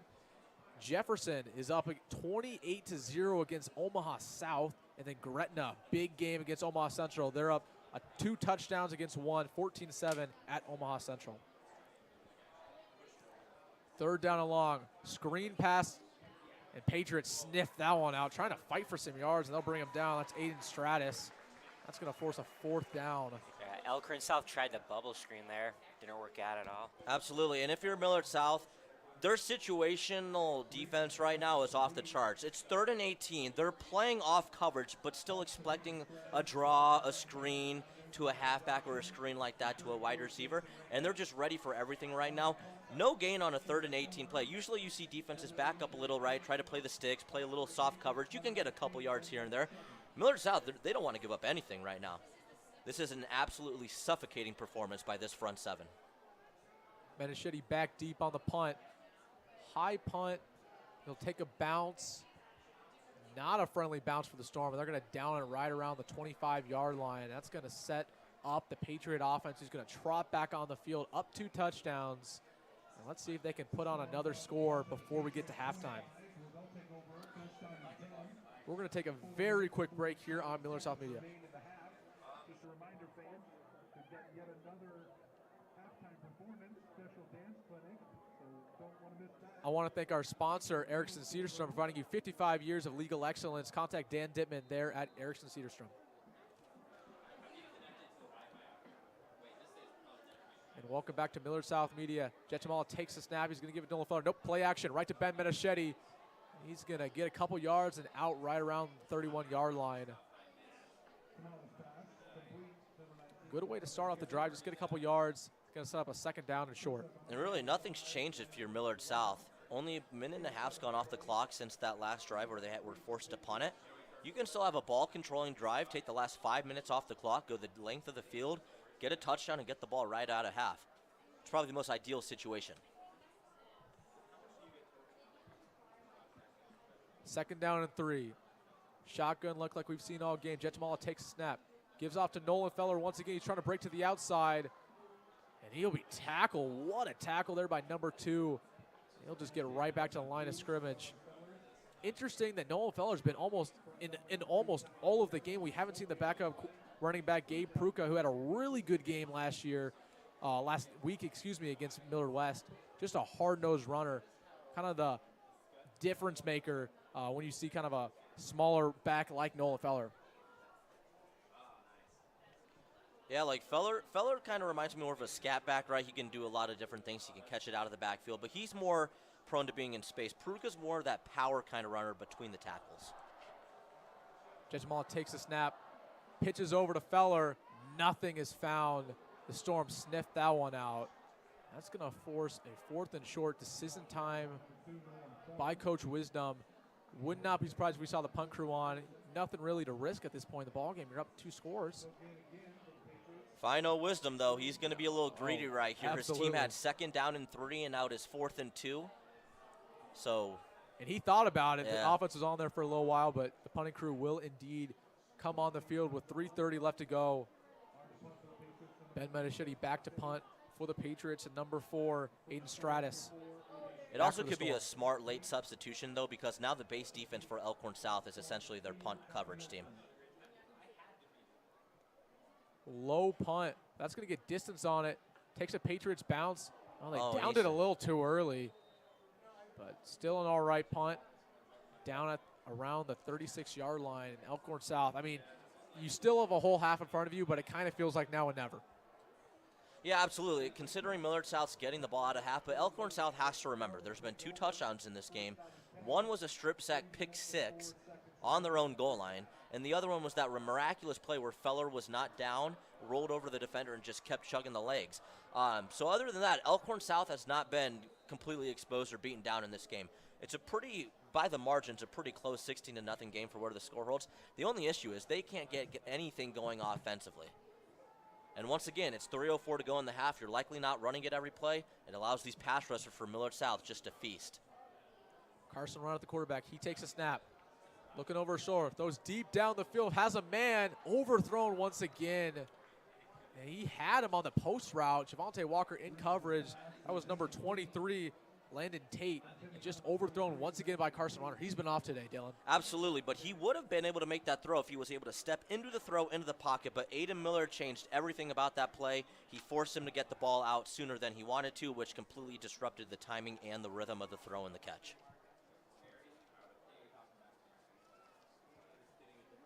Second down and 10. Again, Elkhorn South needs something to get going. Carson Runner's arm has not been working so far. It's been off all game long. He's going to take a snap, pitch it to his running back, Sutko, and Caden Olin blows up the play. He's going to be down the 30-yard line. He read that all the way. Yeah, Olin's a pretty big kid, 6'1", 200 pounds, but the way he just stops his feet, waits for the running back to make a move, sets his feet, breaks down, and makes a complete textbook form tackle. That's now, how you draw it up. Now we're sitting here at a 3rd down and 16. Mason, how does Elkhorn South keep the drive going? Well, we've seen that run the ball a lot. I mean, in this situation, if you want to score before the half, you got to throw, I think. Oh, absolutely. It's just who do you throw to? Luke Hawkinson, that's been his guy all year, all of last year. See if he calls his name. Play action. Nope, they're going to give it to the running back. There's a flag on the field. Gets some yardage, though. We'll see what this call's about. I think it's an illegal formation on Elkhorn South. There should be a decline. Jared Laquana in there for the tackle. I mean, it just seems like every play they're calling his name.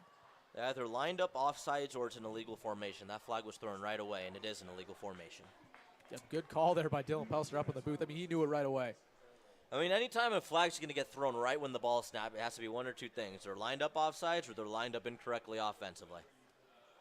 That's going to bring the punt crew on the field. 2 minutes left to go here in the first half. Both offenses kind of staled out. Nothing going. At this point, you think maybe the Patriots be happy going to halftime like this, but you know Coach Wisdom isn't. He's going to try to put more points on the scoreboard. Yeah, I don't know how much confidence the Patriots have in their punt retorter, Ben Machete. By the way, coolest name on the team so far. Absolutely. I've announced, but I don't know how much trust they have in Machete back there, but I would completely just send everybody.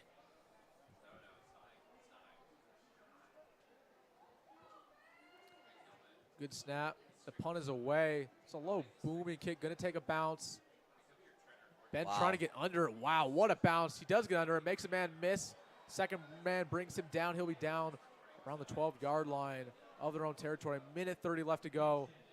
That's exactly the kind of punt you needed if you are an Elkhorn South fan. And again, Dillon and Mason, you have a minute 30 left to go here in the first half. You haven't had anything going offensively since Nolan Feller had a miraculous rushing touchdown. Elkhorn South has no timeouts. Why don't you just run this football out? I mean, Coach Wisdom, the cons really outweigh the pros. Yeah, I think that's what you got to do, Wilson. Just keep it to the ground. You have a 16-0 lead. Waste a clock. Get to halftime. And Now, it's under 2 minutes, so the clock will stop on first downs. They still have one in their back pocket. I would try to get a first down and then make my decision after a first down of whether to go for a score or not. Jet Chamala gives off Nolan Feller. Yep, they'll wrap him up. At the same time, though, we have not seen Millard South go really any up-tempo so far in this game. But they are right here kind of muddling. Yeah, it looks like they are going to try to run the clock, at least as of right now. Yeah, I think the goal here, you run it on first and second down to at least bleed some clock to an extent. And then if you can pick up that first down, that's where you get a little aggressive. Because I guess you got more field to work with, and you got a couple more downs to work with as well. Blitz coming. Jet Chamala throws number 14, Dillon Jones. He'll be down right around the marker. And now it's decision time. I mean, do you speed things up? Try to get some Absolutely. more yards? And yep, they will. Clock stops. You practice this situation at the end of practice every time. 50 seconds left to go here in the first half. Jet Chamala takes a snap. Receiver's going deep. Lofts up to Dom Duggan. Gets his feet down. Great play by the 6'4 receiver. Now we spotted right around the 40-yard line. Now 38 seconds left to go in the first half. Patriots still trying to go tempo. Yeah, that was a great throw by Tamala. Yeah, there were 4 Elkhorn South defenders down there, and great job by the receiver to pull that one in. And Jet Chamala put it right where only Duggan could get it. And now trying to go slow. Clock is stopped. Figure out their play. And then we'll see what the field goal range is for Nathan Thompson. And only one in his varsity career, and that was one we saw earlier, just kind of a dink-dunk. Chamala drops back. Throws the one ejection, picked off. And that's exactly what you couldn't have. He's going to run to the 30-yard line. And Chamala gets in there on the tackle. I mean, that's what we talked about. The cons outweighed the pros. Jet Chamala made a bad read. And Elkhorn South's in prime position to score with 30 seconds left to go here in the first half. A very bad read. He did not see Landon Weymouth lurking in the distance, one of the outside linebackers for Elkhorn South, playing more back than he usually was on that second level of the defense, and just a very poor decision right there. Millard South had something going, but once again, like you were saying, Wilson, the cons did outweigh the pros. That's the turnover you didn't want to get Elkhorn South, any momentum going to break. And Mason, if you are Elkhorn South, you have to take advantage and score right here. Yes, it's absolutely necessary. I mean, you're down 16-0. You got to make something, at least something happen for the half. They're going to be backed up a little bit. Yeah, where are they? Looks like right where he picked off this football. Not sure why if they called it dead when he picked it off. Very odd. Patriots catch a huge break back in Elkhorn South territory. But, I mean, still have 30 seconds. Should be noted, Elkhorn South does not have a timeout. If the Patriots can get a pass rush and bring down the quarterback, that'll be almost it here in the first half. Ronner in the shotgun. One receiver in the near, 2 to the far. Shanahan in the backfield for him. Ronner takes a snap, drop back to pass. Looks over shoulder to the right. Oh, my. Picked off. Dillon Cool read that all the way at the 30, 25, 20, 15, 10, 5. Touchdown, Dillon Cool. Pick 6 for the Patriots. I mean, can you believe it? I think the official on our side threw a flag. After the play. Yeah. Well, that's fine. Let him celebrate. The touchdown will stand. I mean, read that completely underthrown by Ronner. Dillon Cool takes it 50 yards to the house, had a pick 6 last year. Can you believe it? I mean, we're still in shock here up in the booth. Yeah, I'm not sure how Ronner, didn't see him there. Yeah, I mean, one bad play by Tamala, and Ronner's just like, yeah, let me one-up you real quick. Hold my beer. Yeah, hold my beer. That never had a chance. Playing the flat the entire way, and that's a great job by Millard South, too, recognizing the situation. Elkhorn South had no timeouts left, so play the middle of the field. Play the boundary, make them force the throw in the middle of the field to keep everything in front of you and in the middle. Romer just didn't realize it right there, that they were playing the boundary the entire time. That's probably the easiest pick 6 you'll ever get. Second defensive touchdown from Millard South in the first half, too. Especially when you talk about, I mean, how stale Millard South's offense has been. Their only offensive touchdown was a complete lucky play by Nolan Feller, who just an effort decision to keep it going when he was previously thought down by the Elkhorn South defenders. Yeah. I mean, not to say this is all luck by Millard South, because it's not, but they haven't played a great ball game, but the defense has stood up when they needed to, made 2 great plays that really changed this game. Now, nobody's going to care. No, I can guarantee you the coaching staff's not going to care. Okay, you just had your second defensive touchdown as the half as a defense. Celebrate all you want, right? 3-possession game now going into half. Complete flip of the script in terms of momentum. But I kind of like it right now, Wilson, because the field goal is brought back 15 more yards, the extra point is. So this is essentially, I guess, practice for this young kicker that really has had no game action. Because although it is only an extra point, for future reference, it is pretty good practice. And it'll be around a 35-yard field goal for Nathan Thompson. Or, excuse me, extra point. Low snap, good hold, kick is up. Got it. And the extra point is drilled. Nathan Thompson. Look at all those teammates mobbing him afterwards. That's awesome. Nice floater right through the goalpost. Yeah, that was right down the middle, too. So 16 seconds left here in the first half. Patriots up 23-0. And real quick, let's just set the stage for everybody. If you're just tuning in, what's happened so far in this game, Dillon, Mason? Yeah, so basically both offenses have been stalemate the entire game. Millard South finally got on the board with about 2 minutes to go in the first quarter with a Nolan Feller touchdown, but it wasn't one of those normal Nolan Feller touchdowns. He was brought down by the defender. The only issue is he was on the defender's back. Him and the ref had the alert not to stop play. He kept going as he's coached until the whistle blows, kept turning those legs, got back on his feet, and scored a touchdown. And then 2 defensive touchdowns for Millard South. You know, I said earlier, I don't think I've seen a defensive line performance as impressive as this one by Millard South in the first half. We can have somebody check it if we want to, one of our stat people, but I'm willing to guarantee in my 4 years at Millard South, they never had 2 defensive touchdowns in a game, let alone a half. And we'd be remiss if we didn't mention Jared Laquana, who's, like you mentioned earlier, probably had the best defensive line performance of an individual player we've ever seen in a first half of a Class A football game. Let's get back to the ball game here. Kick off, 16 seconds left. I would not be surprised if once Elkhorn South gets this football, they just knee it and talk about it at half. Fair caught right around the 27-yard line. The offense trots back on after a pick 6 by Carson Ronner. I really like those little pooch kicks too, Wilson. Mason, what do you think of that? I think it's smart because, you know, eventually somebody's going to drop that and they're just going to be able to pounce on the ball right away. I mean, it gives players time to make adjustments before the ball gets fielded. Yeah, definitely low risk. You know, just a pooch kick. It's not going to go out of bounds by any means, especially with an unexperienced kicker. Yeah, absolutely. So looks like they're going to stay aggressive in shotgun formation. Fake play action they're going to give to the running back. Patriots all over that. Guess who? Jared Laquana. Guess who? Guess who? Ending the half in style. And that will end the half. Patriots up 23-0. A dominant first half against the #2 ranked team in Class A. You can't script it any better. We will be right back with you here for the halftime show at Millard South Media.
was no camera. And I'm It was joined just up in a the booth with a really special cool guest, experience that I Lydia was glad to Bruckner, have in class my of senior year. 2023 Millard South. Congratulations Lydia, on how are you 200 today? streams. I'm Taylor Stoger from the class of 2023. I was a sports photographer for both the yearbook and the broadcast team. I am now attending Wayne State College for So, sports Lydia, media. I interviewed you right before you One of my graduated favorite at Millard memories South definitely baseball has game. to Now, be a couple months later, you're going to graduating, state you're my at senior Creighton year University. with Just some talk about amazing how that's been going seniors, so far. Allie Severs, Isaiah Rasmussen, True, Braden Schmeeding, and Lydia Bruckner. I just loved being on the field and being on courts, being able to see the games through a lens and capture those moments. Once again, congratulations. Hi, I'm Jennifer Castle, and I want to congratulate Millard South Media for reaching 200 streams. My roles in Millard South Media were graphic designer, videographer, photographer, social media manager, and senior lead. I'm currently at UNL, where I major in music education and social chair in Fine Museum. This has been Jennifer Castle, graduate of 2022, signing out. So you talked about college I first want to say congratulations on your 200th stream. My name is Lydia Bruckner, and I'm a former 2023 Millard South Media Broadcasting alumni, and I did a lot of work while I was on Millard South Media's team. I was a photographer, I was a videographer, video package story maker, as well as a brief announcer. Now I am currently going to Crane University, and I plan to study news and anchoring at the journalism program here. So I'm very thrilled for that. But congratulations, Millard South Media, on your 200th stream.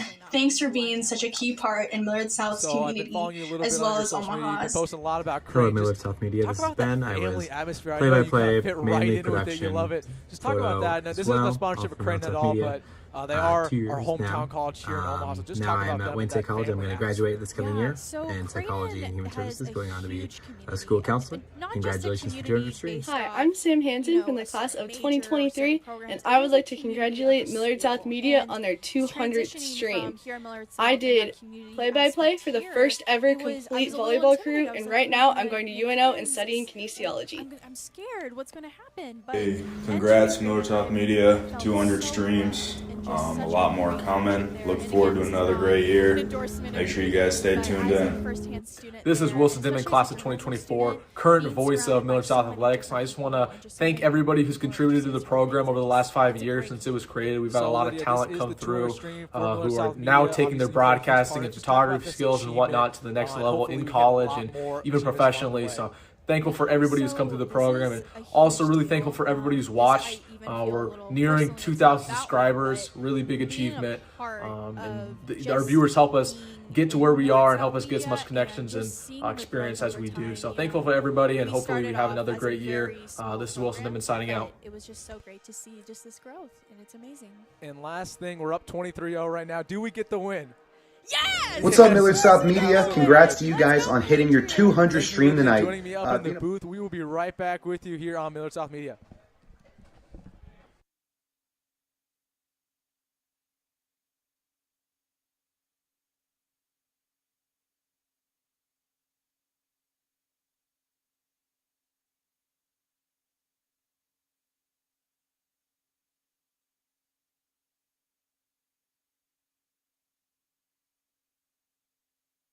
Part of the first one we ever had. It's really just been an honor seeing how far you guys have gone.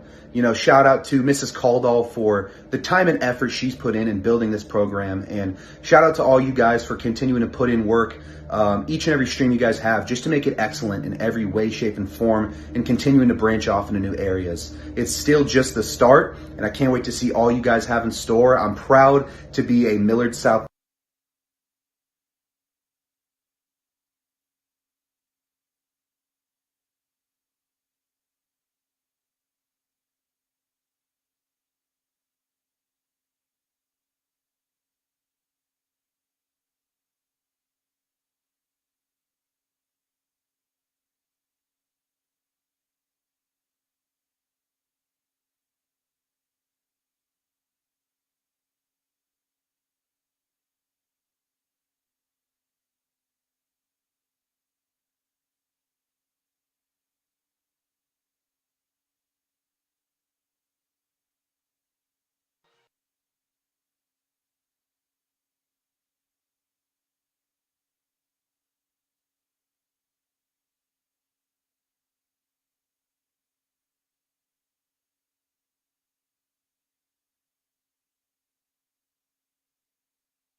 And welcome back to Millard South Media. Patriots up 23-0 at half against the number 2 ranked Elkhorn Storm. Let's start it off with you, Mason. What did you see there in the first half?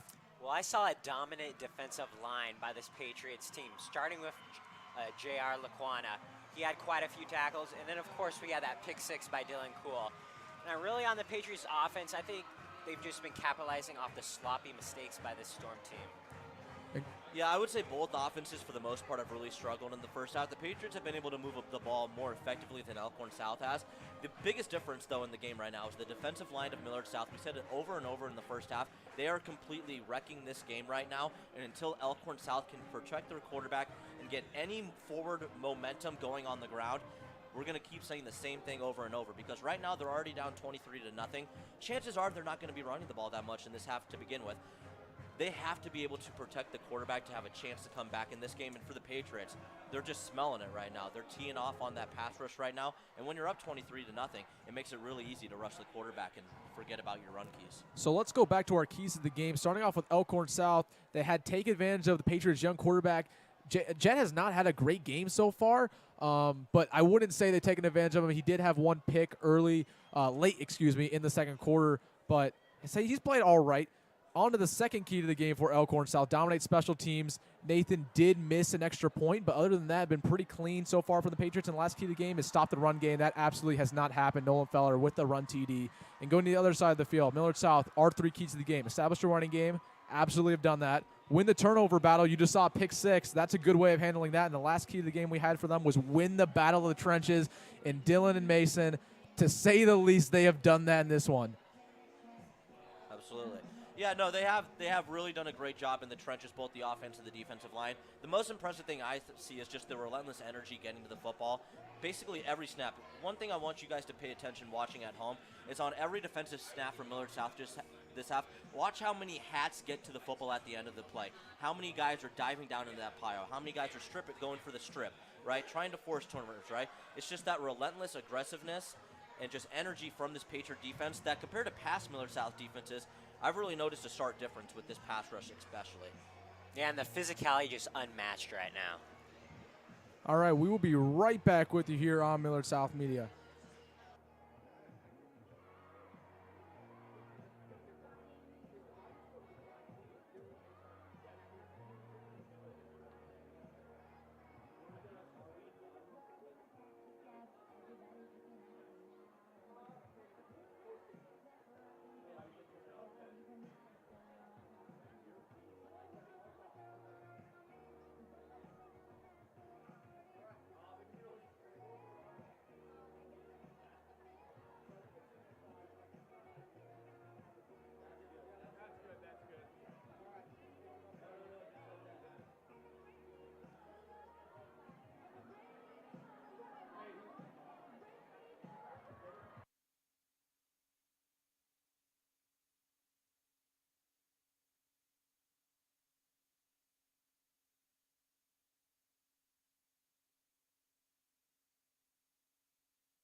And welcome back to Millard South football. They're going to receive the ball. They deferred in the first half, and they're up 23-0.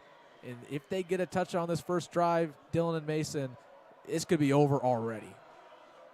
I mean, that's what happens when you get 2 defensive touchdowns in one half of football. Really the only difference maker in this game so far, with both offenses being stagnant. But if the Patriots can, just like you said, put one drive together here to start the half, it's going to be slim pickings for the Storm.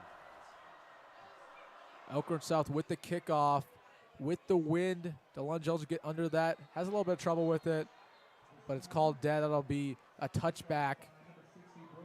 And Millard South will start their drive at the 20.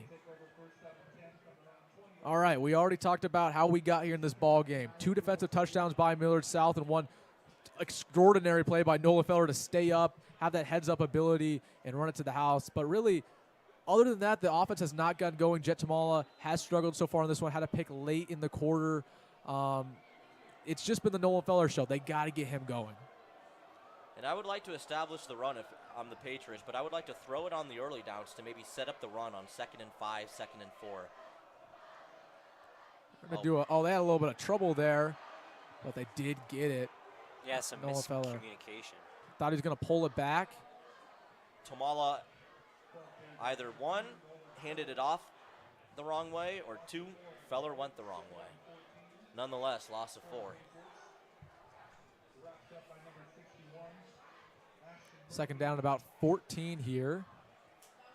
And again, if Millard South can get on the scoreboard here, whether that's a field goal or a touchdown, and push this to a 4-possession lead, it might be over.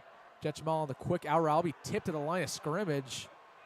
Good job to put those hands up by the Storm defensive lineman. That's going to force a 3rd down and long. Not exactly the ideal start out of half if you're a member of this Patriot offense. They probably scripted a drive. You know, these coaches probably have the plays they want to call going right out of the half. Right now, just poor execution on the first 2 plays brings up a 3rd and long. Way behind the sticks, not what you want on your opening drive. And for Elkhorn South, if they can get off the field here, that's the kind of momentum swing you need to at least feel like you're still in this ball game to give yourself a chance. See if they only bring 3 here. At least that's what they're showing right now. 3rd down and long, motion pre-snap. 3 receivers to the right. Drops back to pass rush. Little dink and dunk pass over his head, and that's going to set up a 4th down and long. The punt crew is going to come on. 3 and out there by the Storm. That's exactly what you're looking for. Absolutely. And Jet Tamala just has to be better in these kind of situations. Feel the pressure, step up in the pocket instead of go away from the pressure, step up into it and make a better throw. That pass was very dangerous in the middle of the field. A lot of Storm bodies around that pass. Patriots are fortunate enough to get off the field into a punting situation. And I would like to give another Millard South Media Patriot shout-out to Braden Schmeeding. He has his collegiate debut bowling at Hastings tomorrow. Good luck, Braden, class of 2023. One of my best friends in the Millard South Media crew. Good luck to him. Punt return by number 4, and he'll be tackled in Patriot territory around the 40-yard line. That's a good way to start off their first offense possession, Dillon. Yeah, this is going to be the 3rd time Elkhorn South is going to start off their drive in Millard South territory. Now, obviously, it hasn't mattered so far for this Patriot defense, but you got to think, over and over, if Elkhorn South continues to get these opportunities, they're going to have to capitalize at some point. Patriots a little late getting back onto the field, too. Elkhorn South appears ready. Shotgun formation. The quarterback, Carson Runner, still out there. Had a troubling first half. He'll take the snap, give it off to his running back, Shanahan. Patriots all over that. J.R. Laquana in there for the tackle. Guess who? It's got to be close to 10 tackles already, right? Quick update around the Metro and Class A scores. Millard West and Omaha North are tied 16 apiece. Lincoln East and Lincoln Southeast. Lincoln Southeast is up 14-0. Bellevue East is losing to Norfolk 20-0, and Kearney is beating Fremont 28-6. See if they run this play action set. They've ran it a couple times in the first half off this same run motion. Gives off the running back Shanahan, and he'll get right around the first down marker. They're not going to give it to him. It'll be a 3rd down and short. Obviously 4 down territory if you're Elkhorn South. And real quick, I want to give a special score update. Got a couple questions about the Ralston score. Ralston is up 21-7 against Mount Michael Benedict, so good for the Rams. But right back to this ball game, 3rd down and short.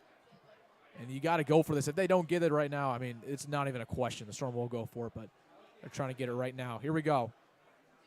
Shanahan in the backfield.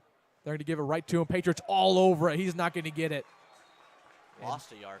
And it's decision time now for the Elkhorn South offense. And like I just said, Dillon, it should be no question. Yeah, I mean, it was just too predictable of a play call there on 3rd and short. Millard South knew they were running it. Their defensive line just shot up the field and created penetration. And if you can create havoc like that, you can get those kind of negative situations. And Mason, real quick, what's your play call here if you're Elkhorn South? You need to get the first down. Well, I think you try some of that play action pass again. I think a quick dump off would be a good play call here. Let's see what they do here. Runner drops back to pass, looking over his shoulder to the right. Pass rush is there. Can they bring him down? They do. Horse collar. But a horse collar, like you said, brought him down. That was number 40, Aiden Miller. A flag right when he got tackled. Yeah, not even a question. They're going to one flag thing him I on a would horse say collar. about Aiden Miller is he has a very high motor. I've seen him active essentially every play on this defensive front for Millard South. He's a little bit of a smaller defensive tackle, but he's quick and he's very explosive, which is how he kind of makes up for his smaller size on the defensive line. He thinks he didn't get the horse collar, but once again, that's the second penalty on Miller so far this game. He had an offsides in the first half, now this horse collar. That's a big play to keep this drive moving. And real quick, like you said, Mason, just awful timing. You can't have that on a fourth down. Just talk about that and all the dink and dunk penalties Millard South's had. Yeah, these penalties are just going to kill your team and give. I mean, you're giving the Storm every opportunity right now. They're going to hand it off to Shanahan, but there was a whistle right before the snap. Let's see what it is. Flag was not thrown. And nope, it's going to be a false start, so that's going to back him up 5 yards for a 1st and 15. Oh, he did throw the flag. He just threw it right by the sideline. You couldn't tell because one of the coaches was in the way. Just a nice little drop of the flag. Go ahead. 9 minutes left to go here in the third quarter. 1st and 15. And what were you going to say there, Dillon? I was just going to say, once again, Elkhorn South just moving backwards instead of going forward to start drives. Both teams had trouble with penalties. They're going to hand it off. Nope, play action. Pass rush is all over that. That's Dillon Cool. Ferocious. Straight pass to the quarterback. He's in there for the sack. Elkhorn South has not been able to stop these Millard South blitz packages all night. These early down situations, Millard South is just feasting right now. They're forcing Elkhorn South into these passing situations. Just makes it way easier as a defense. You can schematically change things way different, completely confuse the quarterback with how you match up in the secondary in terms of what kind of zone you want to run if you're Millard South. And, of course, it allows your defense just to tee off on the quarterback and just forget about the run in general. So now Elkhorn South sitting here at a 2nd and 24. Need to get some yards real quick. Play action. Runner drops back. Throws deep. Jump ball, and that'll drop down. Good job there by the safety, Nazir, to get under that and bring that down. It's a very tough hit. He's still down on the play. And hopefully you see him get up. He is down. Yeah, he might have got the wind knocked out of him. Here comes a training staff. And we'll take a quick injury timeout here at Millard South Media.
And welcome back to this one. 3rd down and long for Elkhorn South, trying to keep the drive going. Here's a snap to runner. Play action. He's going to drop back to pass. Pass rush is there again. My goodness, I mean, they're just dominating. And guess who? J.R. Lacuna in there for his 4th sack of the ball game. That might be true, but the third guy to get there was the most impressive player on that rep on that front 7. Defensive tackle Adam Pugh, number 57. Got double teamed from the start, then got chipped by the running back late in the process, beat all 3 of his opponents to get to the quarterback and join the frenzy. Just a monster game from Laquana, the South Dakota State commit. So now you're sitting here on a 4th and 30, and there's no doubt about it. You got to punt this ball to Ben Menashidi on the other end. Not what you wanted your first drive of the ball game in the second half, especially with the great field position they had. It's a nice punt. And that's when you just have to let go of your Ben Menashidi, let that go in the end zone, and instead he catches it inside the 5, and he'll be down at the 4. Just a lapse right there of judgment. Yeah, and I would say if there's one red flag, or I guess something on film that Millard South would like to correct up after this game, if they're able to still hang on and win, would be the special teams. Now, obviously, the offense hasn't been pretty whatsoever for the most part, but it's been the defense that's been able to pick up for its offense. But special teams is the third phase of football. It is a very important phase of football. That's now the third mistake the Patriots have made on special teams, and we're not even through the third quarter yet. You want to see them get it cleaned up. Sure, they're up 23-0, and it might not seem big in hindsight, but it's those little details that could come back and really hurt this team later in the year. Interesting formation here. 5 wide inside their own 5-yard line. Gonna have a motion here by Dillon Jones. Snap to Jet. Screen pass over to Nolan Feller. Has blockers. Gonna run to the outside and gets out of bounds. Nope, stays alive. Trying to fight for some extra yards, and he'll be down right around the 15. And that'll be enough for a first down. It's gonna come back though. We got a holding on one of the wide receivers. It looks like Amarian Jackson. Didn't appear to be a hold, at least from my perspective, but the side official threw it, and it's going to back up Millard South. It's going to be half a distance to the goal, probably around the 2 or 3 yard line. And we've talked about it all game long, the drive killers, just the petty penalties that Millard South has been committing that back them up. And, I mean, it's gone both ways. Elkhorn South's been the same deal. The refs have not been shy to throw that flag. Yeah, the only discrepancy I would have with that flag is it looked like the hold happened after the play was already behind the defender, so he wasn't going to make an impact on the play to begin with because the play was already in front of him. Nonetheless, though, Patriots just have to accept it and move on. So now they're sitting at about a 1st and a 12. Well, it looks, because of Nolan Feller getting that first down, looks like they're just going to, now they're going to reset the ball. And again, the refs just having a hard time deciding what they want to do, man.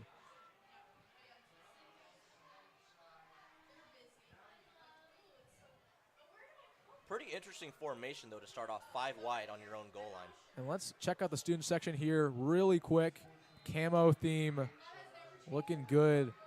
Good presence there by the fan base. Yeah, I will say, Wilson, these uniforms are really cool. Second time Millard South has worn the uniforms. You told me they wore them last year. Unfortunately, lost to Gretna in the game, but they're really cool. All right, shotgun formation again. This time they'll just give it a Feller. Normal handoff. Gonna fight for some yards, but Elkhorn South all over it. That's going to set up, looks like a second down in 10. Now, obviously, if you're the Millard South offense, you're trying to get out of your own goal line, at least get 1 first down to at least flip field position a little bit. But over the course of the last 18 minutes of game action, the main priority for this offense, is just don't turn the ball over. Just play smart situational football and let your defense just continue to control the game. Second down and 10, 6 minutes left to go here in the third quarter. Patriots might even want to run this clock, but they're going to throw the football. Jets in the back of his end zone, trying to find somebody deep, and he rifles it into Marion Jackson. That's low. Had Dom Duggan open deep, did not find him. They also had Dillon Jones, too, on the outside. He just rolled to the opposite side of the formation, would have had to throw it across body towards the complete opposite end of the field to make that play happen. But very interesting play call, too. Passing in on that situation, trying to take a shot about 20 yards on that play. It still forces a 3rd and long from your own 4-yard line, so it's going to be very interesting to see if they try to go for the first down or just try to continue to. Trips to the near side, one to the far. Dittman takes the snap, drops back to throw, trying to find a man. Over to Isaac Jensen. That's a PI all over. They're going to call it. I mean, it doesn't get much more obvious than that one. Yeah, the ball looked to be uncatchable, and that might be what the officials are about to go talk about. I think they have to call it just because it could have been a jump ball situation where the wide receiver could have made a play on the ball potentially. He did get interfered with, but the question is, was it catchable? I mean, from a completely unbiased standpoint, yes, it was not catchable. I think it was a kind of an instinct flag. You saw as much contact as you did through the flag out. That's what they're going to talk about. Still haven't made a call. They're going to call it. Yep. And Patriots are going to take that every day of the week, but like we've talked about all game long, whether that's with Millard South or Elkhorn South, it's penalties at the worst moments that kill drives or keep them going. Yep, absolutely. And if you're Elkhorn South, you're a play away from getting off the field and potentially getting the ball back at maybe the Millard South 40 or 35-yard line with a little bit of a momentum and at least a short field to attack and try to finally get on the board. Now the drive continues, and who knows what can happen from here. And really quick, another Patriot shout-out, Lydia Bruckner. Thank you for joining us today in the halftime show. Wishing you the best of luck at Creighton. Here's a snap to Nolan Feller, first down. And right back to the line of scrimmage. That'll set up a second down at about 10.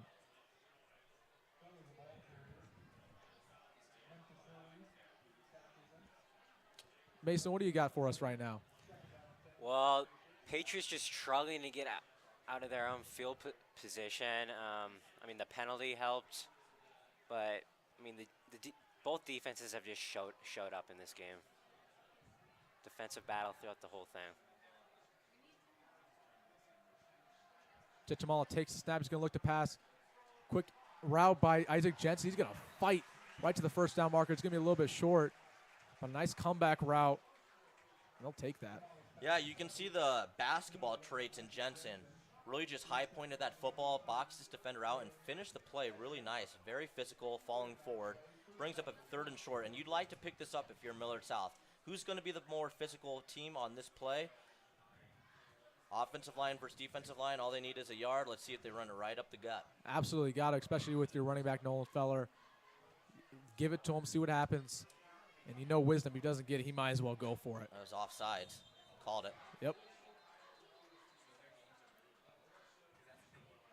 Confirmation from the refs. And let's see. Elkhorn South is signaling it might be a false start. Yep, it will be. Might have been a snap infraction. Because the defender who jumped appeared to be lined up right over the center, Carter Glab. Could have been a snap violation. So Snap 3rd infraction. down and 6 now.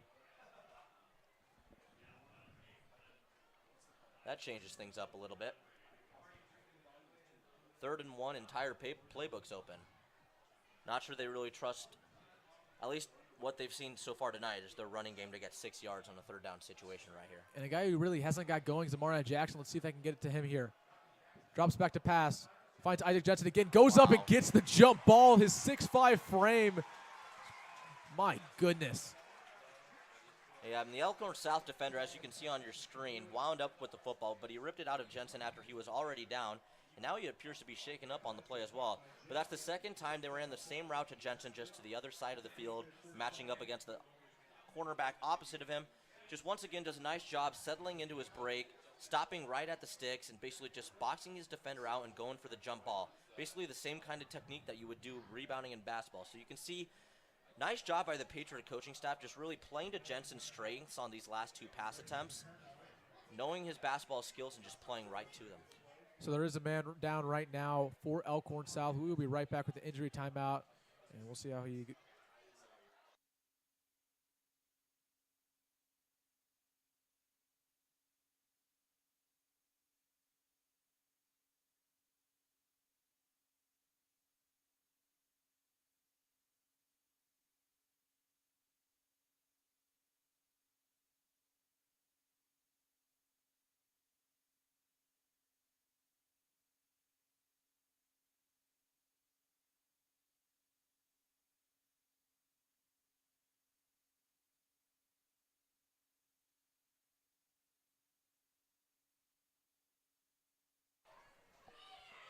First down and 10 here for the Patriots. Good sign by the Elkhorn South guy who got down, walked off perfectly fine, probably just a cramp. But let's return to this one. First and 10. Dittman on the backfield. He's going to take the snap. He's going to pitch it off to Nolan Feller. Nothing there. Stays in bounce. Makes a nice juke move to stay alive. But only about a game, about 4. And that'll set up a 2nd and 6. We got another injury. Right on the sideline, one of the outside linebackers for Elkhorn South. Again, it looks like they're just cramping up right now. It is a hot day out, around 85 degrees here at Buell Stadium. Yep, you're right. Looks like a cramp on our end. No, that might have only been 4 yards there by Feller, but that is still a very impressive play to still manage to get 4 yards. Broke a couple tackles, yards after contact. Huge underrated stat in the game of football, especially at the collegiate and professional level. Those yards matter. 2nd and 8 is a lot different than 2nd and 6, 2nd and 5 as an offensive coordinator. So that's a really good job by Feller. Just high motor. A couple kids have to bring him down, it seems, on every play. Just does not go down without a fight. Definitely never missed a leg day workout this offseason until that. Yeah, it looked like he did cramp up. It's Ethan Duda, the starting tight end for Elkhorn South. Not a guy they wanted to see come off the field, but Hopefully he will be all right and will return to this ball game. 2 straight injuries for Elkhorn South. Absolutely don't want to see that, especially when they're down 23-0 here against Millard South, trying to keep their ranking as the number 2 ranked team in Class A. All right, offense coming back on the field. Jet Tamala, the starting quarterback, trots out here. Still 0 passing TDs on the day, has struggled getting his connections with Amarion Jackson going specifically. But had a couple connections here with Isaac Jensen, the 6'5 receiver. See if you can see some more of that. All right. 2 receivers to the far, 1 in the near. Jet Tamala takes a snap, gives off to Feller. Wow. Finds the hole, breaks to the outside. He's still going, and he'll be wrapped up inside Elkhorn South territory right around the 49-yard line. Great job by Nolan Feller to find the hole and take a burst. And a great job by center Carter Glab and right guard Kendrick Mason. That was a combo block that we call it. Is this a 3rd straight play with an Elkhorn South injury? Yep, it is. Is it another cramp too? Just, I mean, that's this is nightmare material. Did they not have their water bottles filled at halftime?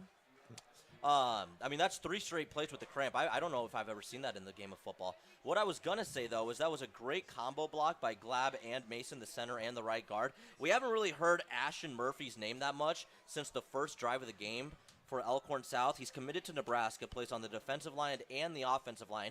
He is a game record, drew 2 holding calls on that first drive for Millard South's offense. Since then, haven't heard much from him. Both Glab and Mason just had a terrific combo block, against Murphy, got to the second level and allowed Feller to break that loose for a first down.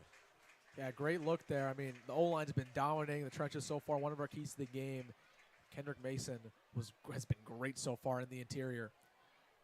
Yep, 3rd cramp in a row. I mean, when have you ever seen that? But gets off the field. A lot of stoppages in this drive. Patriots will take that. I mean, they're getting time to discuss what they're doing now inside Elkhorn South territory. All right, shotgun formation. Jitamala takes a snap. Going to probably pitch it. Pitches the inside, drops. Incomplete. Incomplete, yep. That was a pitch. That was a pass. It was forward. Elkhorn South a little bit confused. Thought they had it on a fumble. That was intentional. It was an intentional pass, so it will stay with Millard South. Yeah, they ran that same exact play, but they tossed it on the option pitch to Feller the last time, probably 3 or 4 plays ago. That time they tried to get it to the tight end right there, Dillon Cole, and he just botched it. But nice recognition by the officials. That is a forward pass. Even though it is muffed and it is in the middle of the field and kind of looks like a fumble, it is a forward pass. 2nd and 10. Millard South now in Elkhorn South territory, trying to put the death blow, like you said, Dillon, on this Storm team. Jetjamal takes a snap, gives off to Fallon a pistol look, and they're all over it. Well, welcome back to the game, Ashton Murphy. Just as I said, the Patriots were doing a good job corralling the defensive lineman. He got right through on that play, bursted right through to the front 5 of the Patriot offensive line. Now we have another injury timeout. And number 9, who was down a little bit earlier, no, not number 9, another guy. And this one we're absolutely going to take a break for. We will be right back with you here on Millard South Media.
And welcome back to Millard South football, 3rd down and long.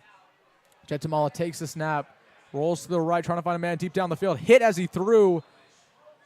but they get out of it unscathed, and the punt crew will likely come on.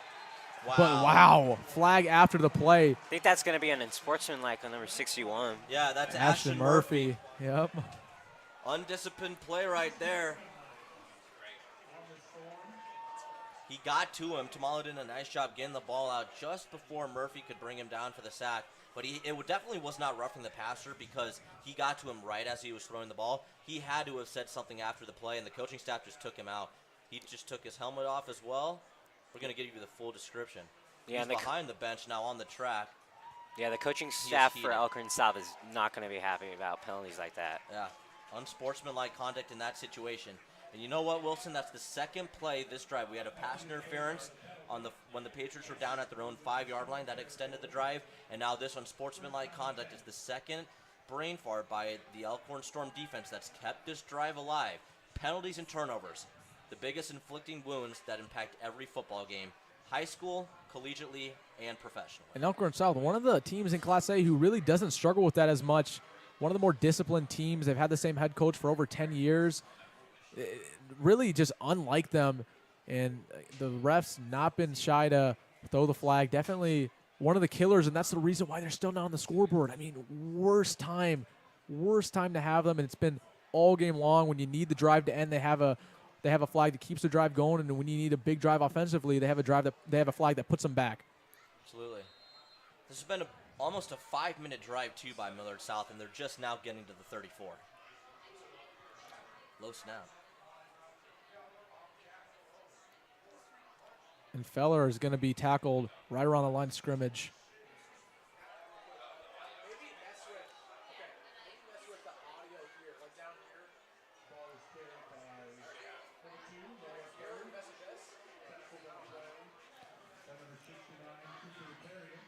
Elkhorn South thought they maybe fumbled there and picked it up.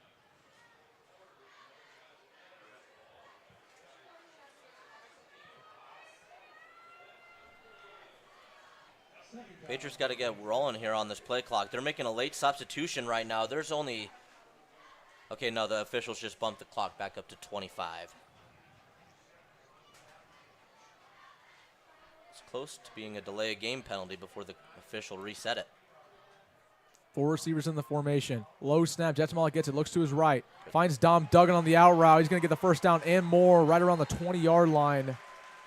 Nice little out route to the 6'4 receiver, Dom Duggan. Yeah, that was really good timing and anticipation by Tamala on that route. Perfect throw, led his receiver in stride. Millard South gets the first down.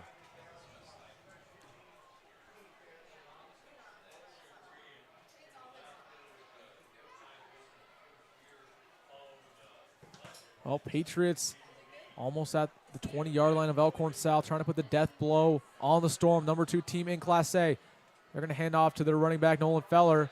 He'll push his way up into the 15. They're now in the red zone. Really good job by that offensive line, falling forward into that pile, too, pushing their running back for another yard or 2. Second down and 5 now for Millard South. Let's see if they can finally find Amarion Jackson. He's been held quiet all game long. Now would be a great time to get him going, maybe on a crosser route in the end zone. Yeah, keep in mind that run from Feller for a touchdown was about a 35, 40-yard run. So this is their second time in the red zone. Let's see if they can convert it into 6. Trips to the far side. Jetsamala looks to his left, looking for Amarion Jackson. Good ball, but Elkhorn South's all over it. And that's going to set up a third down around 5 inside Elkhorn South's 20-yard line. Looked to be Cole Songster there in coverage. Now, he cornerback. Made a good play. I mean, the ball was perfectly placed. Maybe he should have went to the loft pass there. Gave Elkhorn South good time to get on it.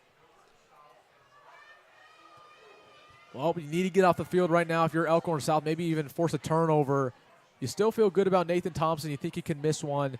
Again, even if they get a field goal, it's a 4-possession game, and that might be over at that point. Good timeout there by Millard South. Big play in the game, trying to break things open. Had all 3 timeouts in the back pocket, still a big lead.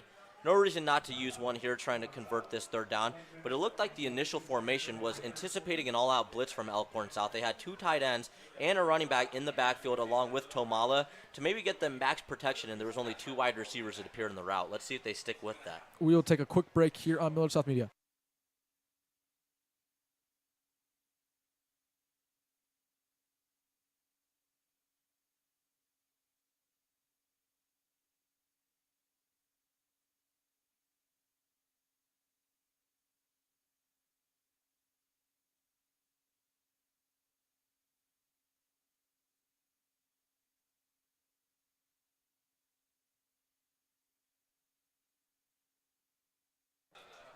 And welcome back to Millard South Media. Another injury timeout. Or no, excuse me, just a Patriot timeout. Elkhorn South trying to get everybody on the field. Third down and about 5 for the Patriots, trying to keep the drive going. A touchdown would almost seal it. Expect somebody to come in motion or run a crossing route to the other side of the field. They have the entire formation, including all 3 wide receivers, bunched up to the short side of the field. Like you said, trips to the near side. Motion by Marion Jackson.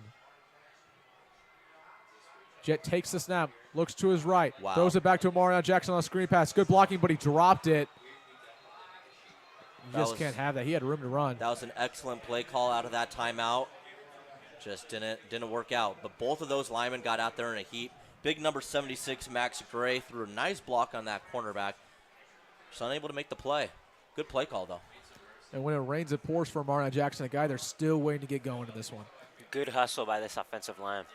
So here we go. Field goal attempt. This would make it a 4-score ball game and almost out of reach for the Elkhorn South Storm. Let's see if they try to bring the heat to get a hand on it. Nathan Thompson has only kicked 1 field goal in his entire career. Good snap, good hold. Kick is up. Wow. And the kick is good. Millard South extends their lead to 26-0 here at Buell Stadium against the number 2 ranked Elkhorn South Storm. We will take a quick break here on Millard South Media. We have 1:20 left to go here in the third quarter. Thank you for joining us, and we will be right back for the conclusion of this one.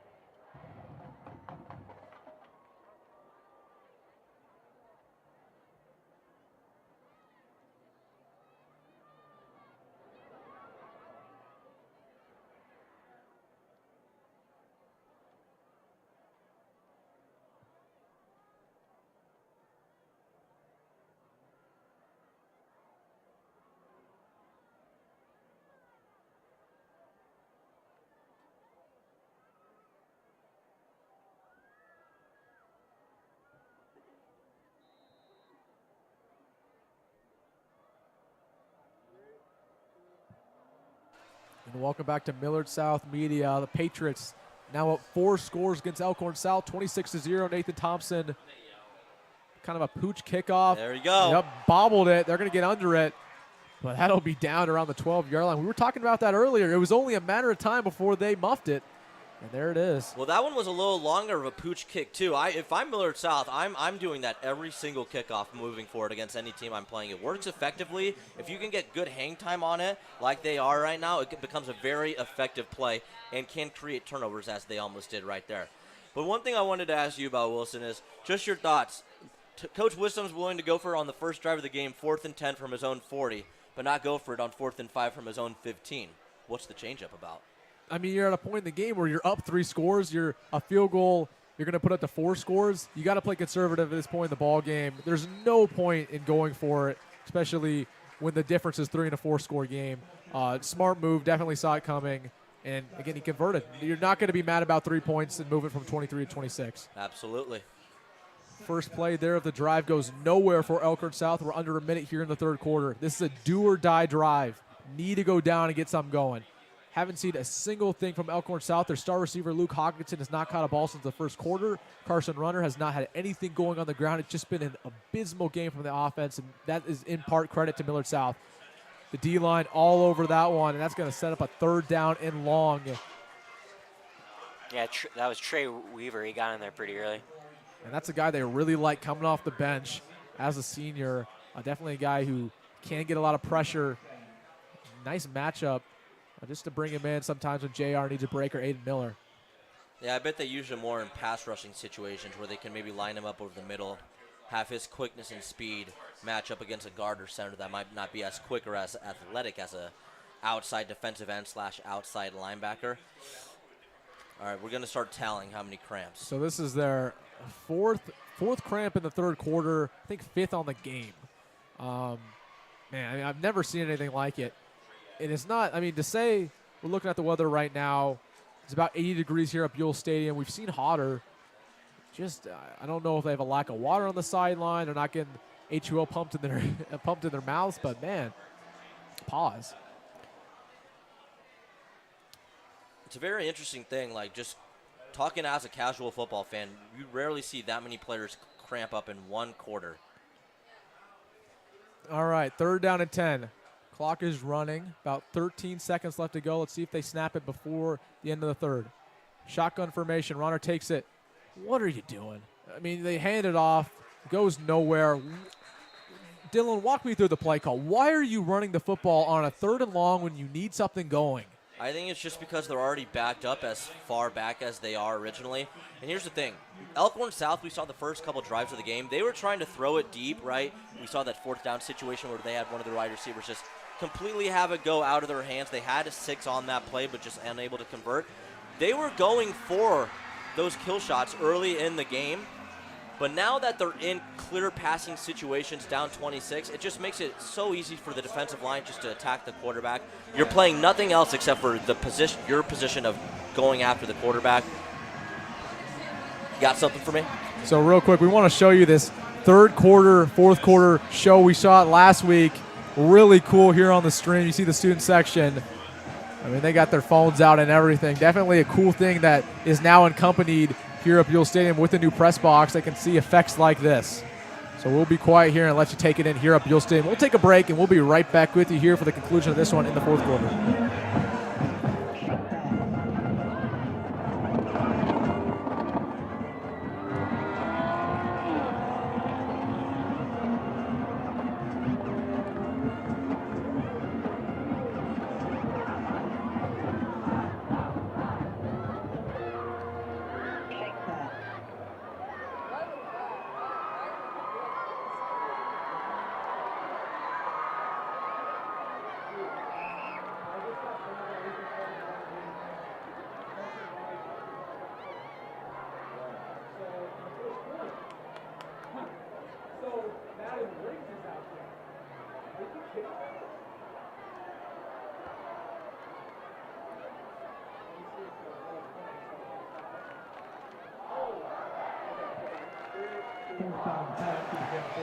Welcome back here to Millard South, starting off the 4th quarter. I want to make a quick apology to this stream. Carson Ronner got hurt in the 1st quarter. Thank you to Brock Murdaugh, our statistician, telling me about that. But we've had a different quarterback in. It's been Madden Riggs in the game for Elkhorn South. Again, thank you to our statistician here up in the booth, Brock Murdaugh. Just let me know. Calling him your statistician. He's just a listener helping you out. No, I mean, he's right here, right by me. Yeah. Elkhorn South's got another player down once again. And we'll be right back with you here on Millard South Media. Again, another injury timeout. That makes our 6th, the 6th cramp of the game for Elkhorn South.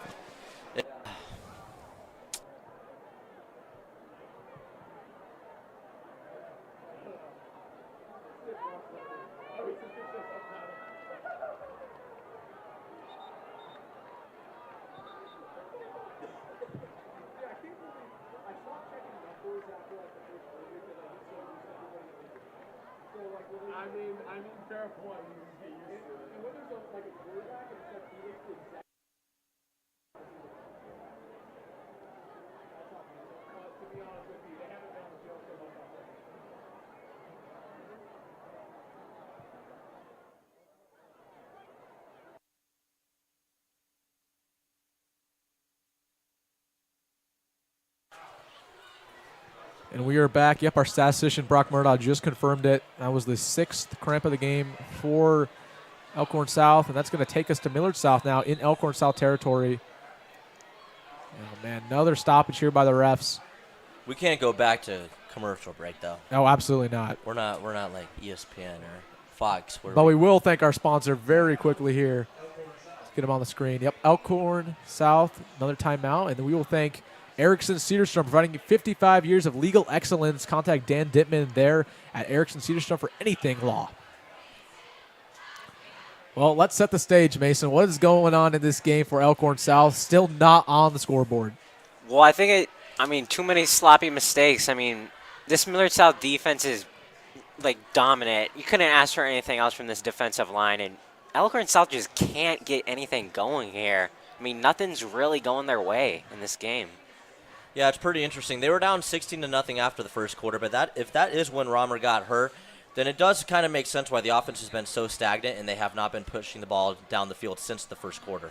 5-wide look here for Millard South. Motion. Nolan Feller is going to get back. Low snap. We're going to pitch it to him. He has some room to run. Goes to the outside. Breaks a tackle. Breaks another juke. He's still up. He's going to the middle field. He's still going. He's at the 30, 25, going around the side of the field. 20, 15, 10, 5. Touchdown. There is a flag on the field. Yeah, yeah, that's going to be on Isaac Jensen there. You know, the penalty.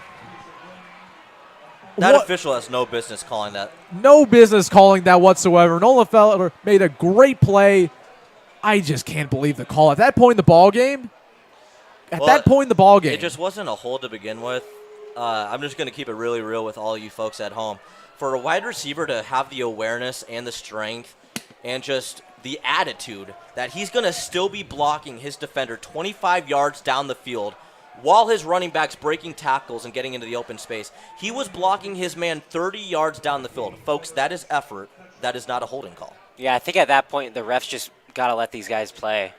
Especially with the scoreboard being the way it is. It's not a tight game. You got to let that happen. That was just a pure effort play from Nolan Feller. I'm just disgusted by the refs. I don't, Yeah, we'll keep it there. Yep. They're going to hand it off. It's a couple yards. I think that's Gabe Pruka finally in the game for the Patriots. There you go. And that's a guy they really like. Only a sophomore, but kind of the yin-yang to Nolan Feller. Your hard-nosed, going to get you a couple yards every single time, push the pile type of running back, and Gabe Pruka. I think this is a smart time to spell Feller. He's obviously your main running back. You're up 26-0. 11 minutes to go in the game. Get Pruka some touches. They're going to give it right back to him. And Elkhorn South does a good job containing him. He's not going to get back to the line of scrimmage. Loss of about 1, and that's going to set up a 3rd down and 5. The 15 of Elkhorn South. Let's see what Millard South does here. Again, you're already up 4 scores. At this point, I think it's safe to say the game's out of reach for the Storm. Starters are still in. Let's see what you got. It looks like there are a couple different wide receivers out there. Play action. Going to run to the 20-15 down. That's a new face for Millard South. That's Daxton Williams, a sophomore. Looked like he almost broke through those tackles. He could have went all the way there. Yeah, that's a nice little burst from the kid right there. Coming across the formation. Linebackers looking one way on the motion. Guy sneaks to the flat on the other side. Good play call, good design, and a 1st down. Patriots going tempo. Dom Duggan checking in. New quarterback in here, Ian Langer for the Patriots. Langer takes a snap. It's a low snap. They give it off to Pruka. Pruka's finding his way through the line for about 5 yards. They'll be down right around the 10-yard line. It looks like all the replacements are coming in for the Patriots. This game's out of reach. And it's really smart. I bet Coach Ty Wisdom did not think he would be in this position where he could be playing his reserves right now with 10 minutes to go in the game against the number 2 team in the state. But here we are, and take advantage of it. These are meaningful reps still in the game. Talk about having depth all across your roster. Big reps. Oh, Elkhorn South just jumps. But they're going to call. Yep, false start on the Patriots. That's going to back him up 5. But like you were saying, all these reps are meaningful, especially your quarterback, Ian Langer. He's a senior, but if anything ever happens to Jet, you want to see what you have in your backup quarterback. I know they feel confident about him, especially as a dual threat quarterback, something that Jet isn't really. I think that's going to be the end of the night for big Kendrick Mason after that false start. Are we going to get 2 straight false starts? I think Elkhorn South jumped on that one. Yeah. Yep, they did. So that's going to bring her right back. Penalties, more penalties. Yeah. Let them play it this way. I mean, they're jumping off sides, but I can't believe they called that a holding call. He was blocking his man 30 yards down the field. You know how insane that is as a wide receiver? Reward the player. Oh, speed option. Speed option. He's going to keep it himself. Fight his way forward. Get about 1 or 2 yards. It's one of my favorite play calls in NCAA 14, by the way. Yeah, is that new game going to happen, or what's going on with this new NCAA? Knowing EA, I don't think it'll ever come out. Yeah. I heard 2025, but who knows? 2025, they've had me waiting since 2014. Yeah. Trips to the far side, 1 to the near. Here's a snap. Give it to Pruka. Elkhorn South all over it, and nothing there. That's going to force a 4th down. Decision time. Honestly, if you're Coach Wisdom, you're up 4 scores. I think you got to go for it, see what your second unit can do in this type of situation. Yeah, it's literally identical to their last drive where they did get the field goal. I think the only difference here is, Wilson, it already is a 4-possession game, so might as well, with your backups in, this is good repetition for them, right? Good. It's good to get these kind of competitive reps on the field against a good football team that still has a lot of their better players out there. So might as well let them try to score a touchdown here. Backup quarterback, backup running backs, and backup offensive linemen. See what they can do. Trips to the near side, 1 to the far. Ian Langer takes a snap, looks to his left. Can't find anything. Trying to scramble. Pass rush. Does a good job of evading pressure. Finds in the back of the end zone. Can't find anything. And it'll be turnover on downs. And that's not the worst thing in the world if you're the Patriots. Backups are probably going to get another drive. It's varsity experience for them. A lot of those guys probably haven't played that much on varsity. You're only as good as your weakest length, as the old saying goes. So building depth, building camaraderie up and down your depth chart, your entire roster, it can only benefit you as a football team. There's no way Wisdom thought he was going to be up 26-0 at this stage in the game anyways. Let these younger guys play. This Patriots team tonight showing why they're going to be the team to beat in the future. Yeah, a lot better start to the year, too, under Wisdom compared to last year. Obviously, it was a 1-point victory last week, but it's still another win against Millard West. Millard South started their streak of 4 consecutive wins against Millard West right when I dipped out of here.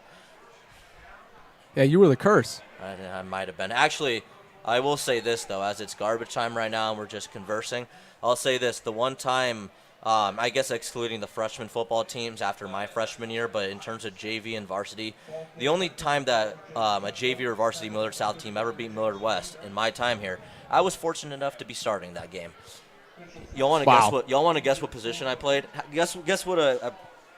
I'm like 185 pounds. You want to know? D-line. I played center. Oh my goodness! Can you believe that? We got to get a cam on him. Get a cam on. Slim chickens.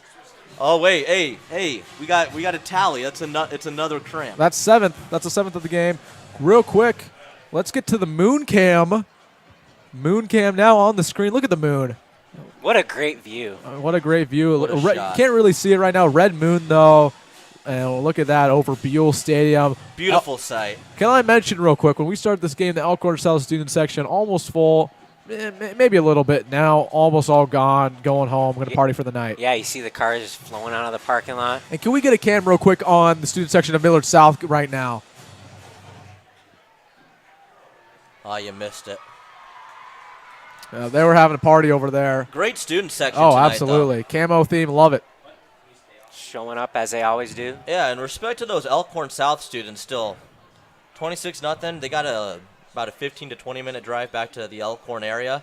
They're staying around. They're hanging around. I respect it. Matt Riggs now at quarterback for Elkhorn South, backup quarterback.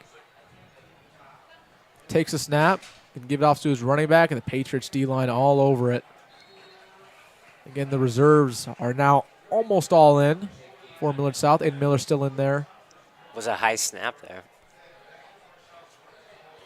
trying to see who got that carry.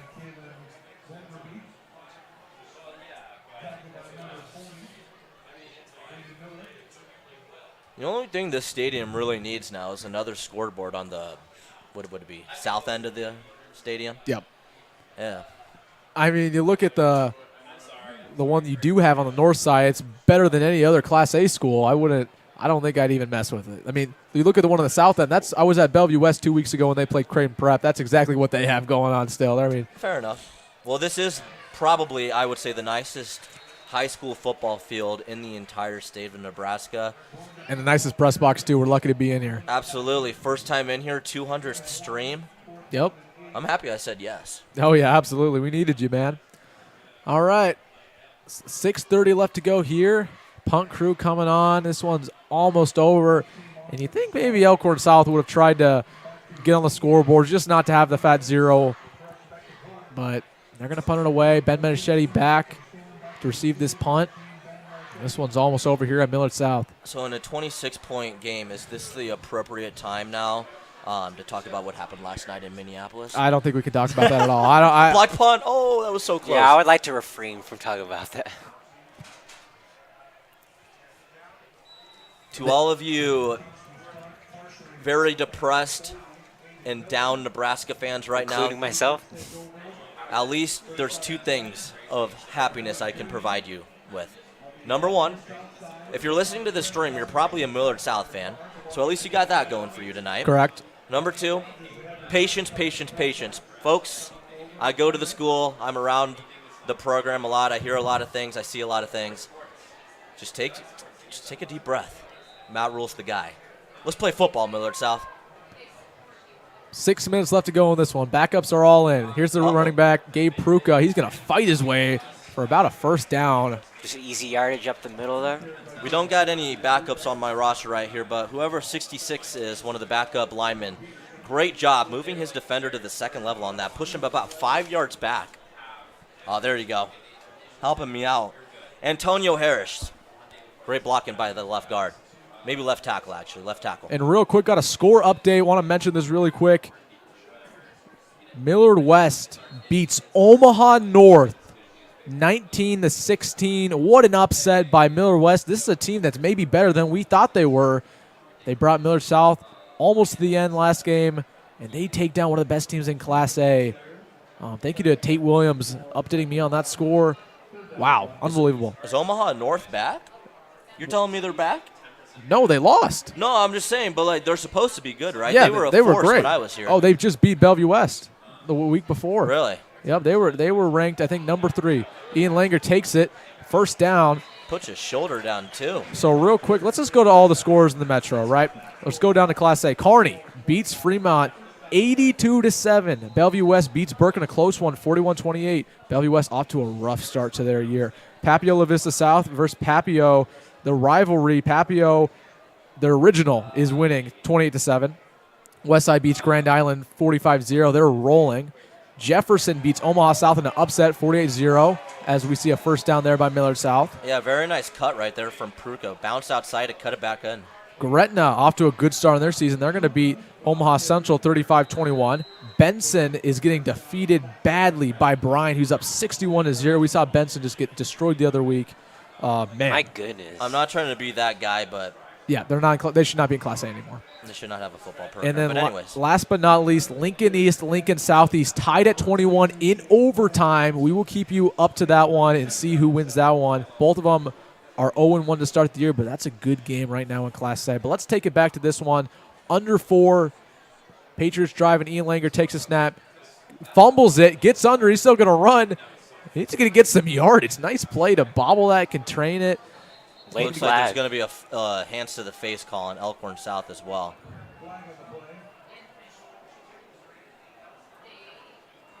That's big number 55, the starting center, my man Carter Glab, playing the toughest position on the offense outside of quarterback. Well, hey, the center touches the ball every play. You're right. I mean, they're the play caller, basically. I mean, they're seeing out what's going on. It's the second coolest position because you get. You're just saying that because you played it, aren't you? Fair enough. Yeah. But, yeah, Fremont allowed 82 points, though, tonight to Kearney. Yeah, Fremont, another one of those teams. Yeah, it's going to be a rough film session. Real quick, I want to go to Class B as well. Bennington, close win against Plattsmouth, 28-20. Bennington, one of the best teams in Class B. Scuts beating Northwest 30-7. Gretna East beats Buena Vista 63-6. And let's go back to that Ralston score, 28-14. Ralston is about to start 2-0. Ian Langer takes a snap on a speed option. Is going to pitch to Gabe Pruka. Pruka has some room on the outside, going to the 15-10, out at about the 8-yard line. And that's going to bring up a third and about 1. Yeah, that's going to give this second unit from Millard South their second opportunity here in the red zone to convert it into 6. 3:41 and counting now in this game. It'd be nice to see the second absolutely. group of guys capitalize, get a touchdown. Especially a lot of freshmen, sophomore in there who haven't got varsity reps. Would be nice to have them catch a football pass in the end zone. A little bit of a quarterback sneak to keep the drive going. They get it easily. That'll be about the 3-yard line. That's up first and goal. You know what? That was a very impressive quarterback sneak. Oh, absolutely. 4 yards on it. Wouldn't mind you see a little bit of a fade to the end zone right now. You live or die by the fade. Why not? Throw it up there, see what happens. Throw it to Caleb Panowitz, number 8 down there on the bottom of the screen. That's Marion Jackson.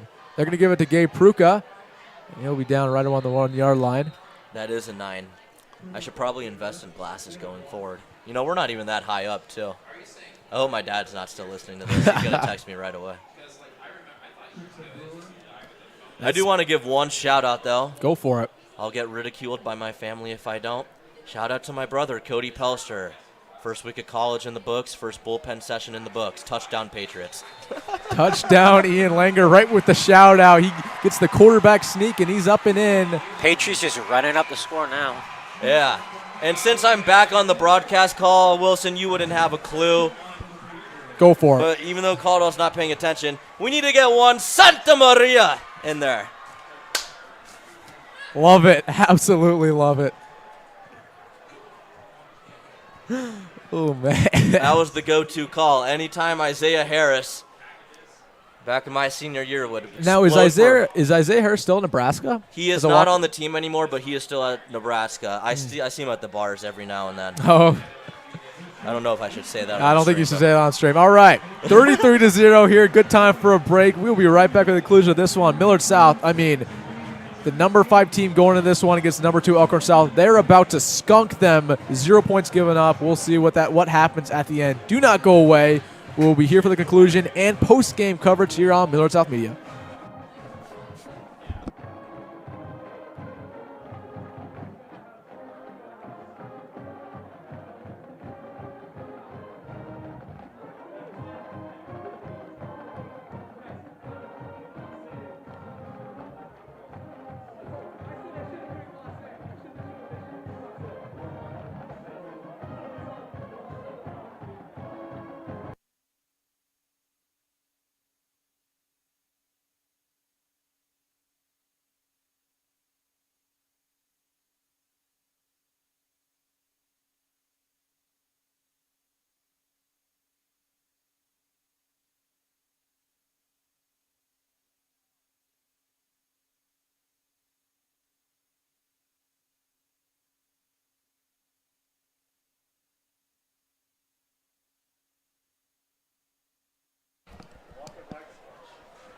Welcome back to this one. 2:40 left to go. Patriots up 33-0 on the verge of a shutout against Elkhorn South. Good kickoff. He's going to return to number 2. Has some room to run at the 25, 30, 35, out at the 40. And really just finds a crease on the outside. That was Ty Nielsen on the return. Nice job by him. All right, guys. 2:3 left to go. What's some parting takes you got? We're going to save some for post-game, of course, but just what have you seen out there? Where does Millard South go from here? You're playing Millard North next week. What a game this has been. How do you use this as motivation to potentially, bolster yourself as a team who can even win state? Millard North's back, right? I've been told they're supposed to be improved from the last couple of years. No. They're 0-2. Okay, fair enough. Yeah.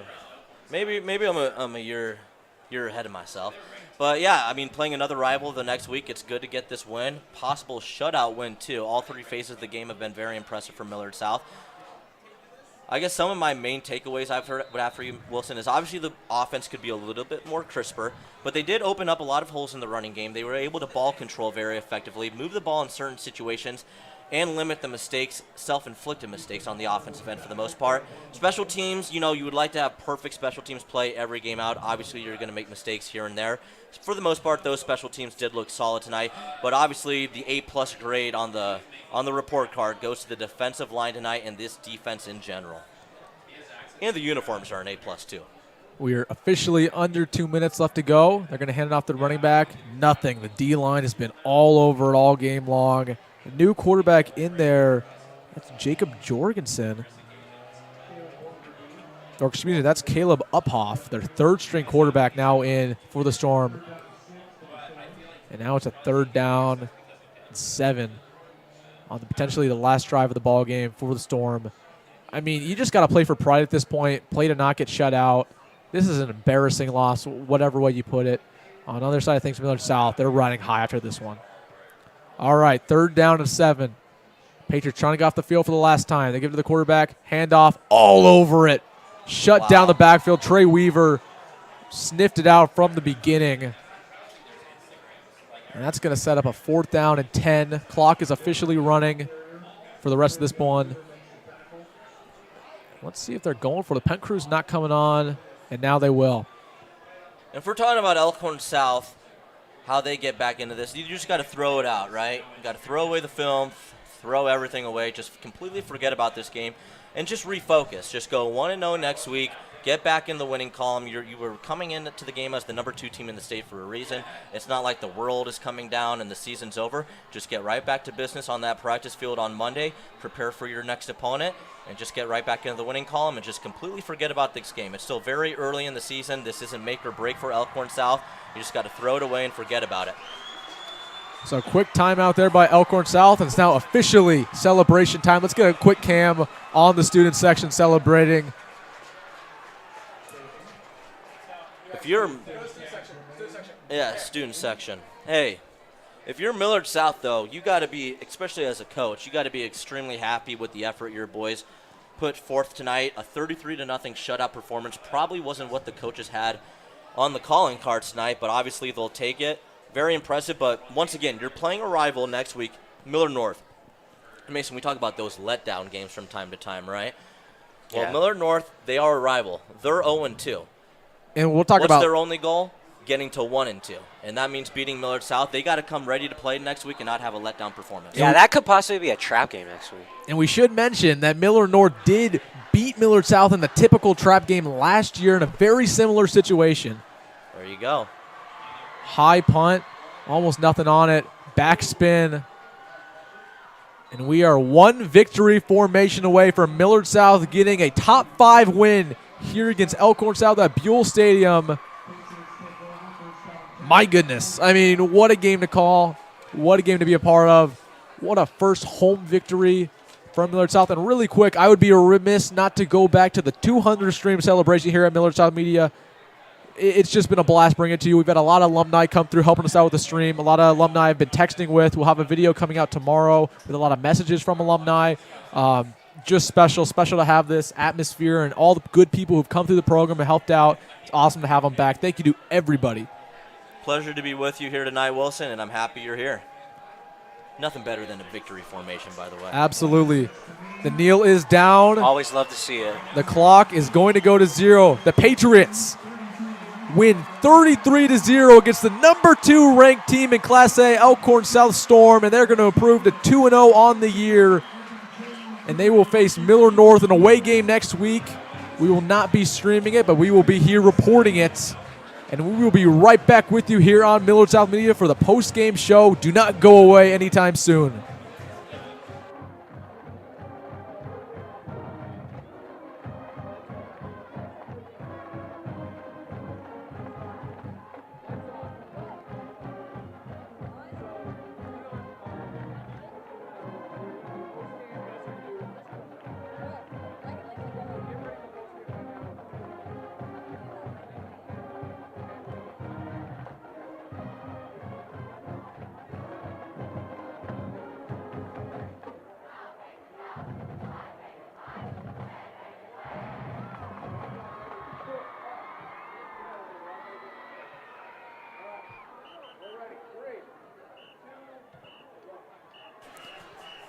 and welcome up to the booth for the post-game show. Millard South wins 33-0 against Elkhorn South. And let's start off with you, Mason. What did you see out there from the visiting Storm? Well, I actually saw a lot of mistakes. Penalties hurt this team a lot. They didn't have anything going from them in this game, and they're just looking to move past this game. And going to you, Dillon. Man, Millard South completely dominated this ball game, 33-0. What do you got? Well, all three phases of the game they played very well in, but obviously the stars of the game are that entire defensive front. We're just going to go through them real quick. Shout out to J.R. Laquan. South Dakota State's got a good one. Adam Pugh, Aiden Miller, and Harper Rutan. That defensive line was all over the field the entire night. Coach Urban, Coach Martin, they had those boys ready. Great job stuffing the run from the early get-go. Once the starting quarterback went out for Elkhorn South, everything was basically thrown into a flux. They couldn't run the ball. The Patriots knew they couldn't run the ball. And once you stop the run and you get a couple scores in favor of you and you have a double-digit lead, it makes it so much easier to play defense, so much easier to scheme, etc. So, Mason, I'm going to go to you next. Jet Tamal, we talked about in pregame. How did he do today in the win? Well, some throws were questionable today. I think the Patriots, the run game was a strength again. The quick dump-off passes, those screens, that worked out very nicely for them. And this guy's going to grow from this win. Just take away from the positives. And at the end of the day, he won the football game. He played really good at the end. Just a guy who's still growing as a leader, growing as a quarterback. Only his second time starting, so we'll see what he got in the next one. But you got to have a confidence booster after this one. Going to you, Dillon. You talked about the trenches. Just elaborate more on that, especially the O-line opening up those holes for Nolan Feller. He had a great game today, although he only had one touchdown. Should have had two, but go ahead. Absolutely. Well, it might be 2023. You might see all these high-powered offenses, these spread formations, 4 wide receivers, acrobatic catches, et cetera, but guess what, folks? The game is still run in the trenches on both sides of the ball, and tonight Millard South completely dominated the trenches, and it's the most important factor on why they were able to come out with a victory tonight. That pick six, that strip sack pick six, completely changed everything. 2 defensive touchdowns in the first half, including one right before halftime when Elkhorn South had a chance to get back into this one. So that'll do it for us today. I'm Will Dittman, joined up in the booth with Dillon Pelster. Dillon, thank you for joining us. Absolutely. And then Mason Steinhoff's going to be here all year long. Can't wait. It's been a great stream. What an opener for us on the 200 stream celebration. I want to have a quick shout out to everybody who has ever done anything for the Millard South program. This is a landmark stream, the biggest stream we've ever done up in the press box. Had so many alumni come back, help out with the stream. So if you have ever contributed to the program, been a part of the journalism program, thank you so much. And that's us signing off. Anybody got anything to say? I'll come back if you guys want me to. I could do another game at some point. We might have to have it happen after this one. So thank you for joining us, Dillon. Absolutely. Mason, can't wait for the next one. And we will see you in the next one here at Millard South Media. Next stream, we have softball coming up. We have volleyball coming up. See you in the next one, everybody.